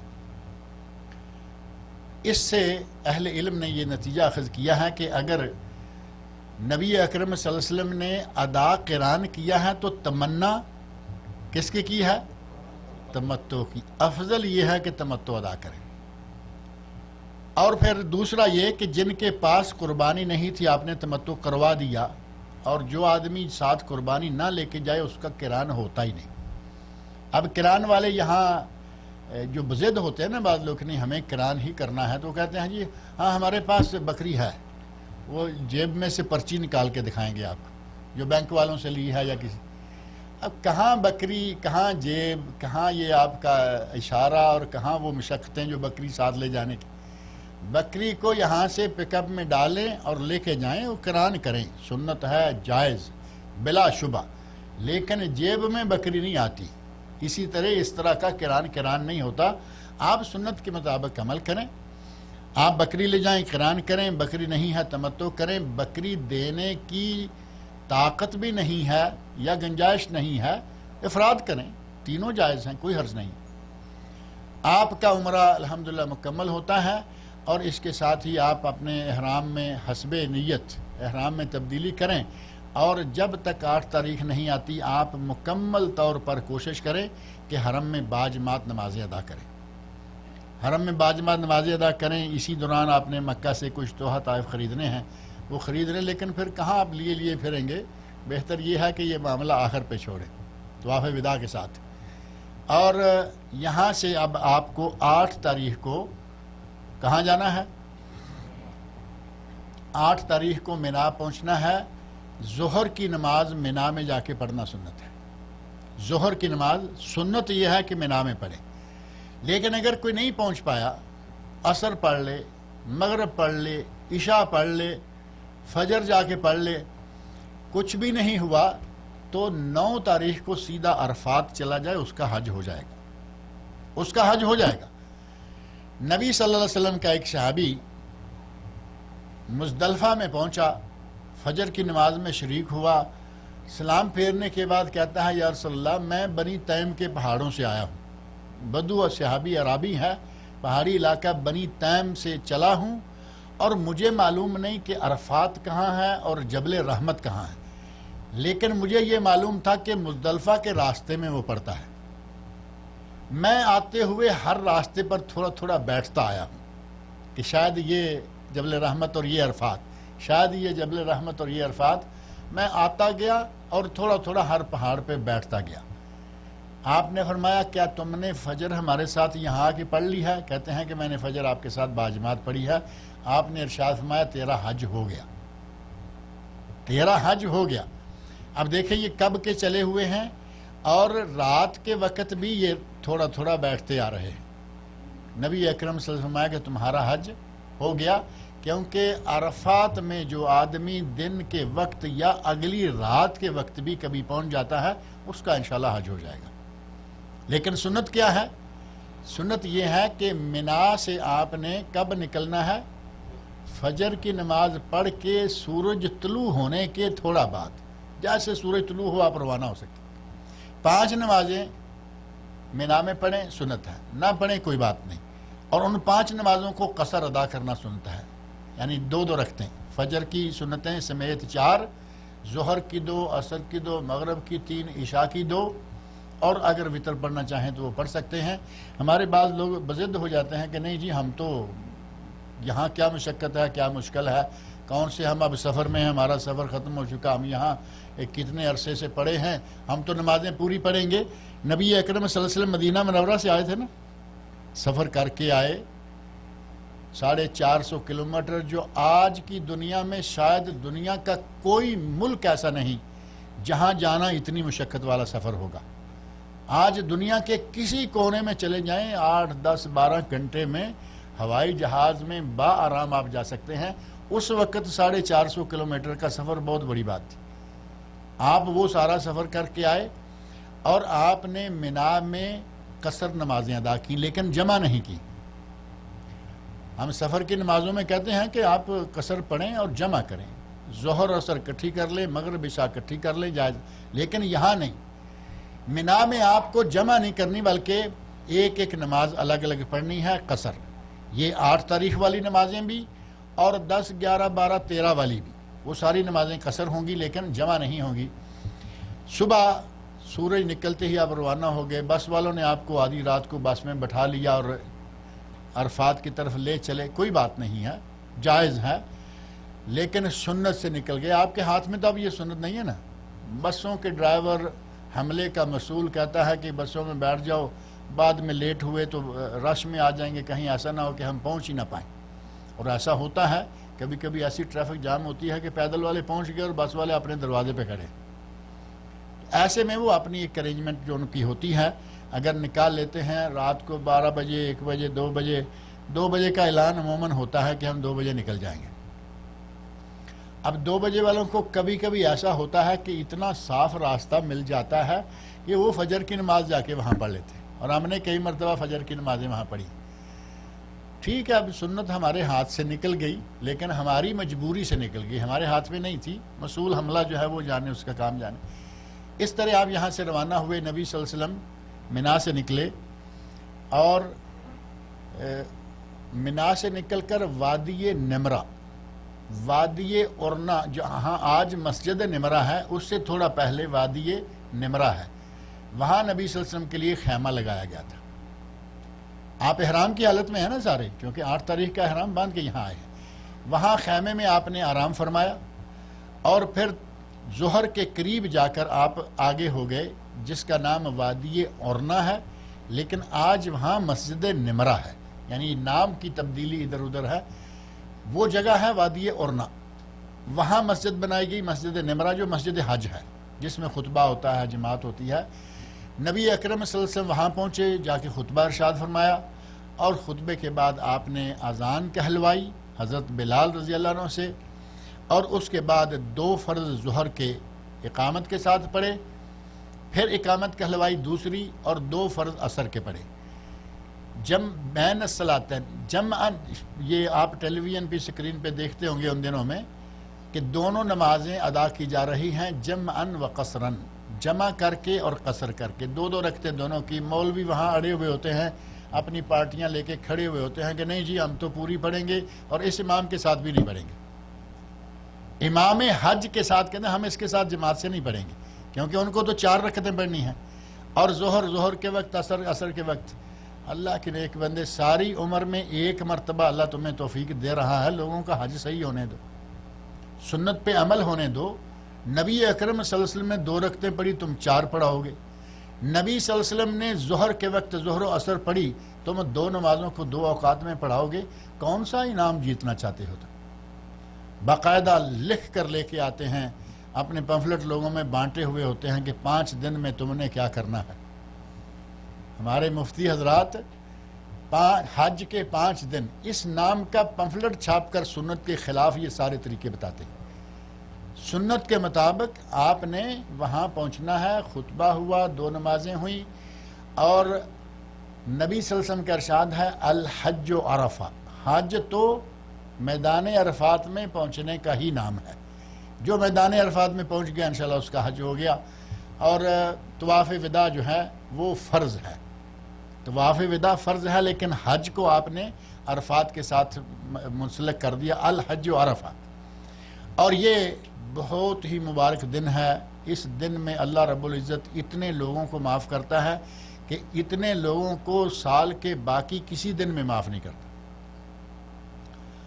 لا یدنو, نبی صلی اللہ علیہ وسلم ارشاد فرماتے ہیں اللہ قریب ہو جاتا ہے, لا یدنو الیہم ثم یباہی بہم الملائکہ, فرشتوں کو کہتا ہے کہ دیکھو میرے بندے جاؤنی شعثا غبرا, کتنے دور دراز سے چل چلا کے یہاں آئے ہیں, پراگندہ بال ہیں, گرد و غبار پڑا ہوا ہے. اللہ پوچھتا ہے کہ یہ کیا لینے آئے ہیں, حالانکہ وہ تو جانتا ہے کہ یہ کیا لینے آئے ہیں. کچھ لوگ اپنے بزنس کے لیے آئے ہوئے ہوتے ہیں, اللہ کو وہ بھی تو معلوم ہے نا, وہاں بزنس بھی چل رہا ہے. کچھ لوگ حج کرنے کے لیے آئے ہوئے ہیں, اللہ وہ بھی جانتا ہے. فرشتوں سے پوچھتا ہے بتاؤ یہ کیا لینے آئے ہیں, اور پھر اللہ رب العزت خود کہتا ہے اشہدکم, اے فرشتوں میں تمہیں گواہ بناتا ہوں, قد غفرت لہم, یہ جتنے لوگ میدان عرفات میں حج کرنے کے لیے آئے ہیں میں نے سب کو معاف کر دیا, سب کی بخشش ہو جاتی. اس میدان عرفات کو ہوش و حواس میں رہ کر گزارنا چاہیے. پرسوں راکا والے درس میں میں نے بات ذکر کی تھی کہ ہمارے لوگ جو ہیں وہ وہاں پہنچتے ہیں اور عرفات کے خیموں میں بریانی بڑی مزیدار کھلائی جاتی ہے. انہیں معلوم ہے کہ یہ آج یوم عرفہ ہے, وہ چاہے کتنی بچتیں باقی اوقات میں حملے والے کرتے رہتے ہیں, یہ یوم عرفہ کی بریانی اسپیشل. بریانی کھا کے ہمارے بھائی دوپہر کو بریانی کھائی, دبا کے کھائی, تھوڑی دیر کے لیے دعا مانگی اور پھر خراٹوں کی آواز آنا شروع ہو گئی ادھر سے ادھر سے. یہ بہت مبارک دن ہے. اس دن میں کوشش کریں، خاص طور پر جن کا پہلا حج ہے وہ تو بالکل نہ سوئیں. اس دن میں بالکل نہ سوئیں، کیونکہ پنجابی کی مثال ہے جاگدیاں دیاں کٹیاں تے ستیاں دے کٹے. اگر جاگتے رہیں گے کچھ لے لیں گے اور سو جائیں گے تو کیا لیں گے؟ یہاں اللہ رب العزت سے جو جی چاہے مانگو اللہ تعالیٰ دے گا. نبی اکرم صلی اللہ علیہ وسلم سارا وقت دعائیں مانگتے رہے. صحابی کہتے ہیں کہ دعائیں بھی کیسے مانگتے تھے؟ کا استطعام المسکین، جس طرح مسکین کسی کے دروازے پہ آ کے کہتا ہے نا کہ میں بھوکا ہوں، مر جاؤں گا، مجھے کچھ کھانے کے لیے دے دو. نبی صلی اللہ علیہ وسلم جو بادشاہ ہیں وقت کے، جن کی بادشاہی اپنے زمانے میں دنیا کی سب سے طاقتور بادشاہی تھی، کیسر و کسریٰ کے کنگرے کانپ جاتے تھے، محلات کانپ جاتے تھے صرف یہ سن کر کہ یہ ہماری طرف آنے والے. اس کے باوجود ایک مسکین کی حیثیت سے اللہ رب العزت سے دعائیں مانگ رہے ہیں. آپ جبل رحمت کے اوپر نہیں چڑھے، بلکہ جبل رحمت کے پاس اپنی اونٹنی کو کھڑا کیا، قبلہ شریف کی طرف منہ کیا، دعائیں مانگتے رہے. صحابی جس نے اونٹنی پکڑی ہوئی تھی وہ کہتے ہیں کہ میرے کندھوں پر اونٹنی کے منہ کا لعاب گر رہا تھا.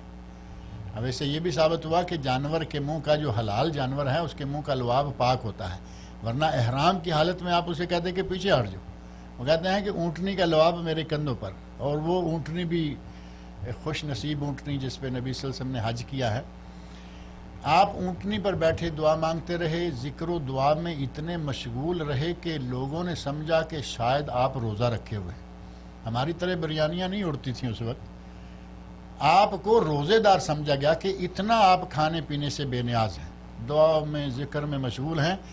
ام الفضل رضی اللہ تعالی عنہ نبی صلی اللہ علیہ وسلم کی چچی ہیں، حضرت عباس رضی اللہ عنہ کی بیوی. حضرت ام فضل کہتی ہیں جب میں نے دیکھا کہ لوگ یہ بات کر رہے ہیں کہ آپ روزے سے ہیں یا بغیر روزے کے، میں نے پیالہ اٹھایا دودھ کا، جا کے نبی صلی اللہ علیہ وسلم کی خدمت میں پیش کر دیا. فشرب وهو یخطب، آپ نے اونٹنی پر بیٹھے ہوئے اپنا خطاب اور دعاؤں کے دوران ہی وہ پیالہ پکڑا اور دودھ نوش فرما لیا. پتہ چلا کہ آپ روزے سے نہیں ہیں. بات واضح ہو گئی نا. اس میدان میں روزہ جو لوگ حج کرنے کے لیے گئے ہیں وہ ذکر و دعا میں مشغول رہیں. روزہ رکھنے سے ظاہر ہے کہ پر ذکر و دعا میں تھوڑی رکاوٹ آئے گی. دعا مانگ رہے ہیں، ذکر کر رہے ہیں، گلا خشک ہونے لگا، پانی پی لے، جوس پی لے. اور وہاں سنت سے ثابت نہیں ہے روزہ رکھنا، لہذا حاجی روزہ نہ رکھیں. اور اللہ رب العزت نے یہ موقع دوسروں کو دیا ہے جو باہر والے ہیں.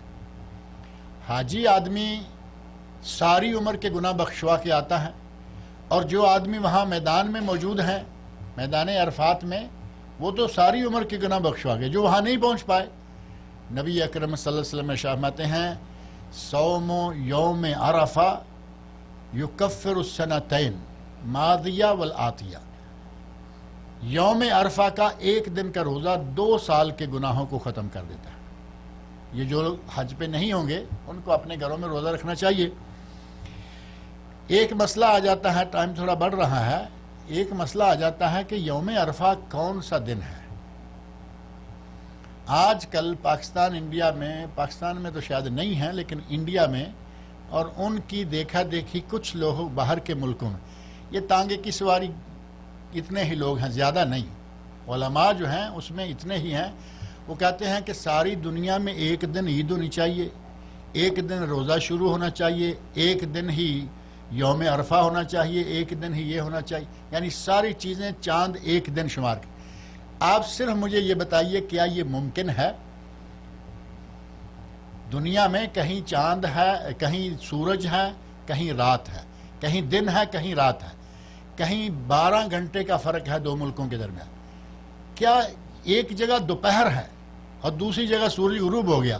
روزہ کیسے اکٹھا کریں گے؟ یہ دوپہر والا اب افطار کر لے، یا جس کا ڈوب چکا ہے وہ رکھے رہے کہ ہمارے اس بھائی کا بھی، اور کسے معلوم ہوگا کہ کب وہاں ڈوبے گا کیسے. آج ہمیں پتہ چل گیا، گوگل نے بڑے فتوے بھی دیے اور یہ کام بھی کیے کہ کس ملک میں کب سورج غروب ہوگا. لیکن اب گوگل کا دین نہیں چلے گا، دین وہ چلے گا جو گوگل کی آمد سے پہلے رسول اللہ صلی اللہ علیہ وسلم ہمیں دے کے گئے. ہر ملک کی اپنی رویت ہے. جس ملک میں جب چاند نظر آئے گا مہینہ شروع ہوگا. لہذا آج سے 10-20 سال پہلے، یہ گوگل کی ولادت سے پہلے کر لیتے ہیں، گوگل کی ولادت سے پہلے پاکستان اور انڈیا کے لوگ کب روزہ رکھتے تھے عرفہ کا؟ چاند دیکھ کر 9 تاریخ کو رکھتے تھے نا. اس کا مطلب یہ ہوا کہ تقریباً 1450 سال، تقریباً 1450 سال لوگوں نے 9 تاریخ کا روزہ رکھا. آج یہ ہمارے کچھ بھائی کہتے ہیں کہ یہ نہیں، ہمیں 8 کا روزہ رکھنا ہوگا کیونکہ مکہ میں اس دن حاجی عرفات میں گا چکے تھے. تو کیا پچھلے 1450 1450 سال کے لوگوں کا عمل نعوذ باللہ باطل پہ رہا، ناجائز کرتے رہے؟ آج بھی وہی دین ہے اور آج بھی وہی ہے. ایک اچھا آپشن ہمارے پاس موجود ہے کہ یہ 10 دنوں کے فضائل جو ہیں وہ الگ سے کسی وقت انشاءاللہ ذکر کریں گے. 10 دنوں کے اتنے فضائل ہیں اور ان دنوں کو سال بھر کے دنوں سے افضل قرار دیا گیا. سال بھر کے دنوں سے افضل ترین 10 دن یہ ہیں، اور سال بھر کی راتوں میں سے افضل ترین 10 راتیں رمضان کی آخری 10 رات. وہاں لیلۃ القدر ہے اور یہاں حج ہے، عرفہ ہے، قربانیاں ہیں، صدقات ہیں. ان 10 دنوں میں آپ آخری دن 10واں عید کا ہے، عید کے دن روزہ رکھنا منع ہے. پہلے 9 دن مسلسل روزے رکھیں، کوئی حرج نہیں. ایک دن چھوڑ کر ایک دن روزہ رکھتے رہیں، کوئی حرج نہیں. پیر جمعرات کا روزہ رکھیں، کوئی حرج نہیں. اور اگر آپ نے 8 اور 9 کے 2 روزے رکھ لیے تو کوئی حرج ہے؟ اور مسئلہ بھی نہ حل ہو گیا ساتھ ہی، مسئلہ بھی حل ہو گیا. چلیے 8 والا بھی ہو گیا اور 9 والا بھی ہو گیا. دونوں عرفے اللہ رب العزت کے خزانوں میں کوئی کمی نہیں ہے. عرفہ، یوم عرفہ ہم 9 تاریخ کو ساری دنیا مانتی آ رہی ہے، وہ وہی رہے گا.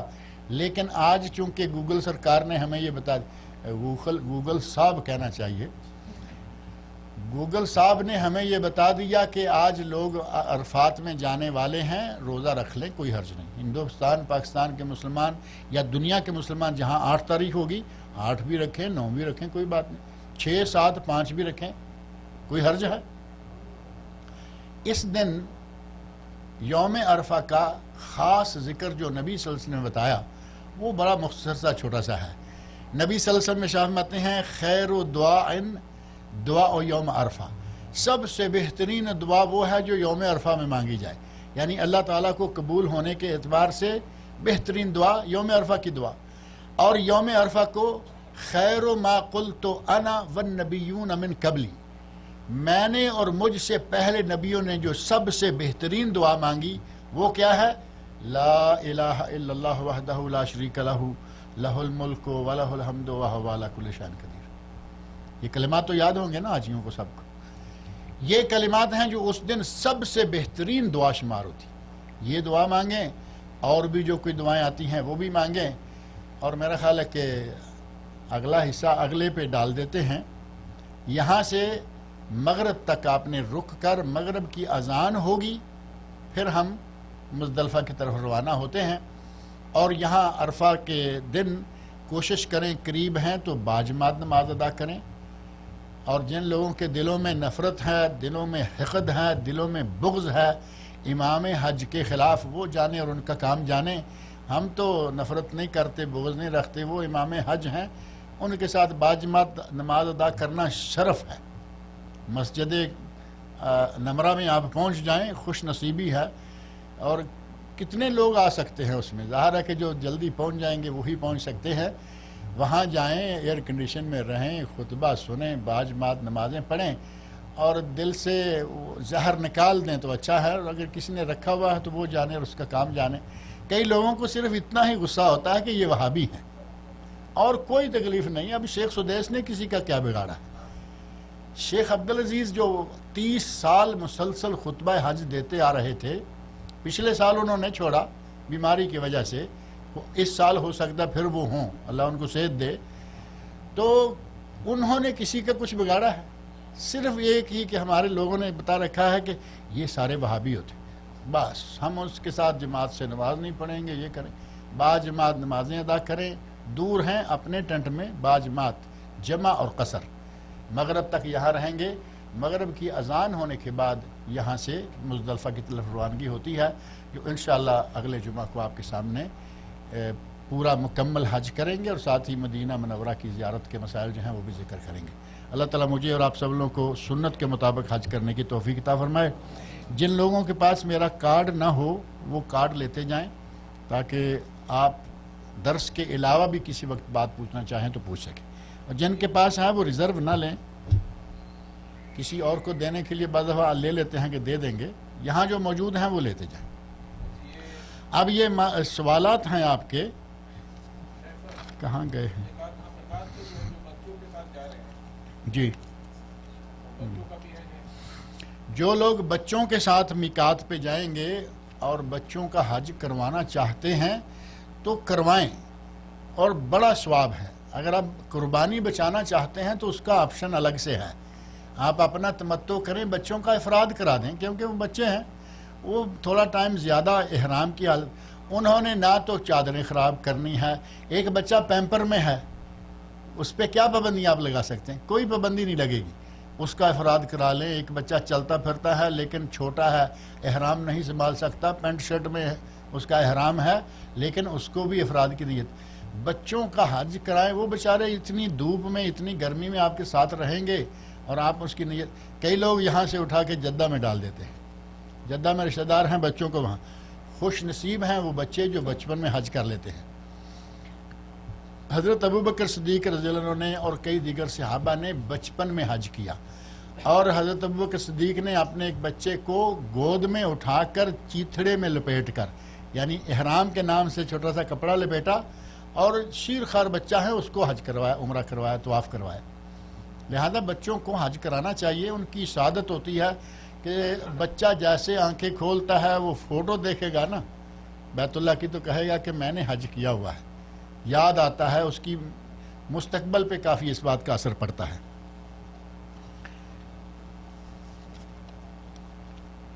اگر عورت کے ایام حیض ہوں حج کے دنوں میں تو کیا کرنا ہوگا؟ اگر عورت کے ایام حیض ہیں، اسے معلوم ہے، تو پہلا کام تو یہ ہے کہ آج کل ایک ٹیبلٹ ملتی ہے جو ہفتہ 10 دن کے لیے استعمال کریں تو ٹائم نکل جائے گا. حج کر لیں، کیونکہ یہ تو زندگی میں ایک بار کرنا ہے. اسی طرح اگر کوئی عمرے کے لیے جانے والی ہے وہ بھی یہ ٹیبلٹ استعمال کر سکتی ہے. دوسرا یہ کہ اگر نارمل حالت میں رہنا چاہتے ہیں تو حضرت عائشہ رضی اللہ عنہ کا حج جو ہے وہ بڑا مشہور ہے. مدینہ سے آ رہی تھی، راستے میں حیض شروع ہو گیا اور رونے لگی. نبی اکرم صلی اللہ علیہ وسلم کو پتہ چل گیا کہ یہ کیا ہوا ہے. آپ نے فرمایا افعلی ما یفعل الحاج الا ان تطوفی بالبیت. جو حاجی کر رہے ہیں تم کرتی جاؤ، لیکن بیت اللہ کا طواف نہیں کرنا، کیونکہ طواف کے لیے شرط ہے. طہارت طواف کے لیے شرط ہے. طواف نہیں کرنا، باقی سارا کرتی رہو. اب ظاہر ہے کہ پہلے دن سے لے کے چلتے پھرتے 5 دن حج کے ہیں. چھٹے دن 7ویں دن تو عورت فارغ ہو جائے گی. جیسے ہی فارغ ہو غسل کرے. احرام اس نے باندھا ہوا ہے، احرام کی حالت میں وہ پہلے سے ہے. صرف کپڑا بدلنا چاہے بدل لے، احرام دوسرا لے لے اور غسل کر کے جائے، طواف کرے، صحیح کرے، اس کا حج عمرہ مکمل ہو گیا. حضرت عائشہ رضی اللہ عنہ جب نکلنے لگے تو کہنے لگیں یا رسول اللہ سارے لوگ حج اور عمرہ کر کے جا رہے ہیں، میں اکیلا حج. آپ نے فرمایا اس کے بھائی کو عبد الرحمن رضی اللہ عنہ کو، اپنی بہن کو تنعیم لے جاؤ، جہاں آج کل مسجد عائشہ ہے. اپنی بہن کو تنعیم لے جاؤ اور وہاں سے اس کو احرام بندھوا کے عمرہ بھی کروا دو. تو اس وقت سے اس جگہ کا نام مسجد عائشہ ہوا. پہلے تنعیم تھا. اور وہاں سے حج عمرہ کرنے کے لیے جواز کس کو بنتا ہے؟ عورت کو جو حیض کی وجہ سے عمرہ نہ کر سکی. ہمارے مرد بھی کر رہے ہوتے ہیں اور پتہ نہیں کیا ہو گیا ہمارے لوگوں کو. کیا حاجیوں کو اپنے ممالک میں قربانی کرنا پڑے گی؟ اگر تو مشکل سمجھتے ہیں تو پھر تو مشکل ہے ہی ہے. حاجی نے اپنی قربانی دے دی. حج کے موقع پر جتنے لوگ ہوں گے اتنی قربانیاں ہیں. لیکن ایک آدمی حج پہ گیا اور 10 آدمی گھر میں موجود ہیں، بیگم بھی ہے، بچے بھی ہیں، بیٹے بیٹیاں، تو ان کو بھی گوشت کھانے دیں. وہ گھر کی ایک قربانی اپنے گھر میں کریں. آپ اپنے حج کی قربانی حج پر کریں. اگر کوئی پوری فیملی حج میں ہے، گھر میں کوئی نہیں، بس ٹھیک ہو گیا. اب وہاں 10 قربانیاں کریں گے. اب گھر میں کوئی ہے نہیں، کوئی ضرورت نہیں، اور اگر گھر میں بچے ہیں تو ان کو گھر میں اپنی قربانی کرنے دینی چاہیے، اس کا ثواب بھی اس حاجی صاحب کو ہوگا۔ 9 تاریخ کو جو حاجی عرفات میں شامل ہوگا، کیا ان کا دم دینا؟ کوئی دم نہیں ہے۔ 9 تاریخ کو جو حاجی حج میں شامل ہو جائے گا، پہلی مرتبہ اس کا حج افراد ہوگا، ظاہر ہے کہ عمرہ تو نہیں کر پایا نا۔ 9 تاریخ کو وہ سیدھا عرفات میں پہنچا ہے، اس کا عمرہ نہیں ہوا، اس کا حج افراد ہے، اس پہ کوئی دم نہیں، اس کا حج مکمل ہے۔ کیا حرم میں داخل ہونے کے بعد کعبے کو دیکھنے کے دوران جب تک آنکھ نہ جھپکے تب تک دعا کرتے ہیں تو وہ قبول ہوتی ہے؟ یہ کسی مولوی کی لگائی ہوئی ہے، سنت سے ایسی بات ثابت نہیں ہے۔ آپ کی حرم میں مانگی گئی دعائیں ساری کی ساری قبول ہوتی ہیں؟ یہ تو کوئی بڑا اچھا سا سوال آ گیا ہے، اس کے پیچھے لکھا نہیں، میں پہلے اس لیے کھولا ہے کہ اچھا سوال ہے نا۔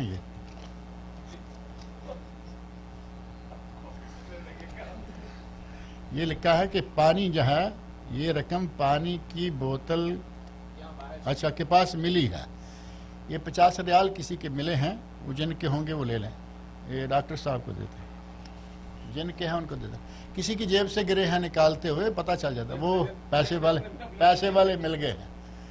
آ جائیں شفا صاحب۔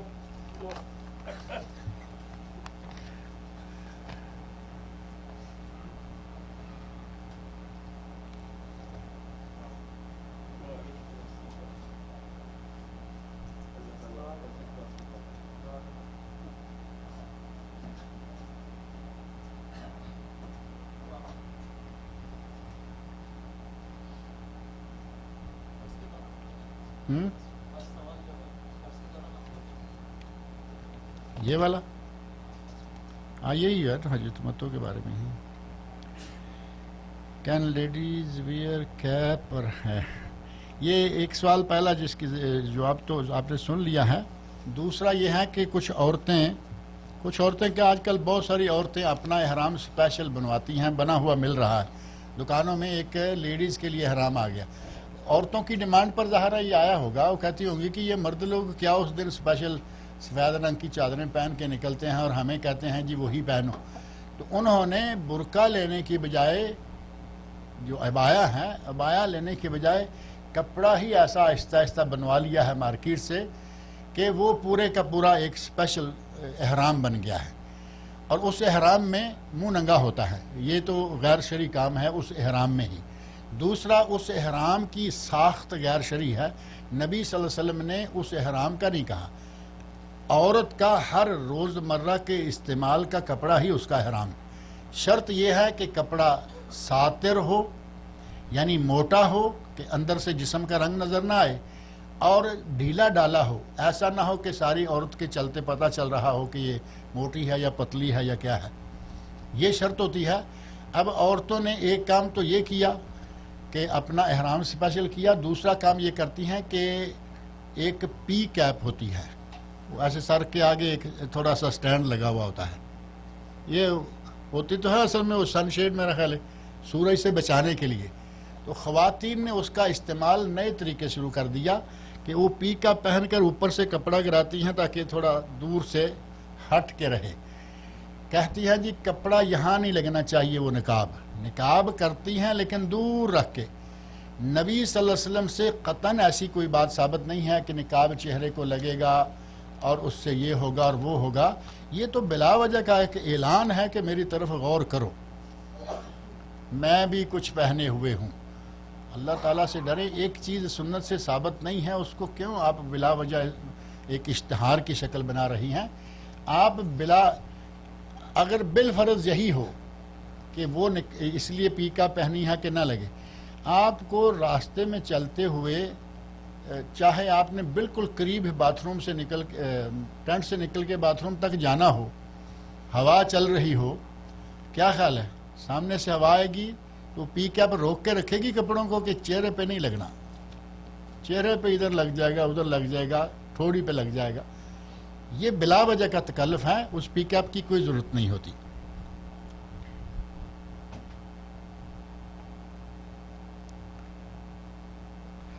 اب یہ سوال ہے کہ کیا ذوالحج شروع ہونے سے پہلے ہم اپنے بال اور ناخن وغیرہ کاٹ لیں؟ یہ اصل میں شرط ہے ان لوگوں کے لیے جو اپنے گھروں میں قربانی کرنا چاہتے ہیں کہ وہ ذوالحج سے پہلے ناخن بال کاٹ لیں اور پھر رک جائیں، اور جب تک اپنا جانور ذبح نہ کر لیں اس وقت تک یہ کام نہ ہو۔ اب ایک آدمی حج کرنے کے لیے جا رہا ہے، وہ یہاں سے 3 تاریخ کو نکلا، 4 کو نکلا، 5 کو نکلا، حد 6 کو نکلتے ہیں تاکہ 7 کو وہاں پہنچ جائیں۔ ایک مرتبہ کچھ ایسی تاریخ کی گڑبڑ ہو گئی تھی، بعد میں اعلان ہوا کہ تاریخ کیا ہے، ایک کھلبلی سی مچ گئی، اس وقت لوگ 8 کو پہنچے۔ اگر اس طرح آپ نے نکلنا ہے تو کسی بھی تاریخ جائیں، تمتع والا جب وہاں پہنچے گا عمرہ کرے گا، اس کے بعد بال کٹوائے گا یا نہیں؟ اس کی شرط تو ٹوٹے ہی ٹوٹے۔ لہذا ان کے لیے کوئی شرط نہیں ہے کہ یہ پابندی کریں، یہ پابندی ہے خاص طور پر ان کے لیے جو گھر میں رہیں گے، یا ان کے لیے وہ کر سکتے ہیں جو پہلے سے بیٹھے ہوئے ہیں، فارغ ہو کے بیٹھ گئے ہیں، یکم ذوالحج سے پہلے بیٹھے ہیں۔ اب وہ لوگ اگر یکم ذوالحج سے پہلے ناخن بال کاٹ کے فارغ ہو گئے، ان کو 8 کو ضرورت نہیں پڑنے والی، وہ اس پہ بھی عمل کر لیں، لیکن یہ پابندی جو ہے وہ صرف گھروں کی قربانی والے لوگوں کے لیے۔ کھانا پچھلی مرتبہ نہیں آیا تھا آپ لوگوں کے لیے، آج کھانا ہے۔ اللہ تعالیٰ مجھے اور آپ سب لوگوں کو نیک عمل کی توفیق عطا فرمائے، اور آئندہ انشاءاللہ کھانا ہوا کرے گا۔ پچھلی مرتبہ کچھ گڑبڑ ہو گئی تھی شاید کسی وجہ سے۔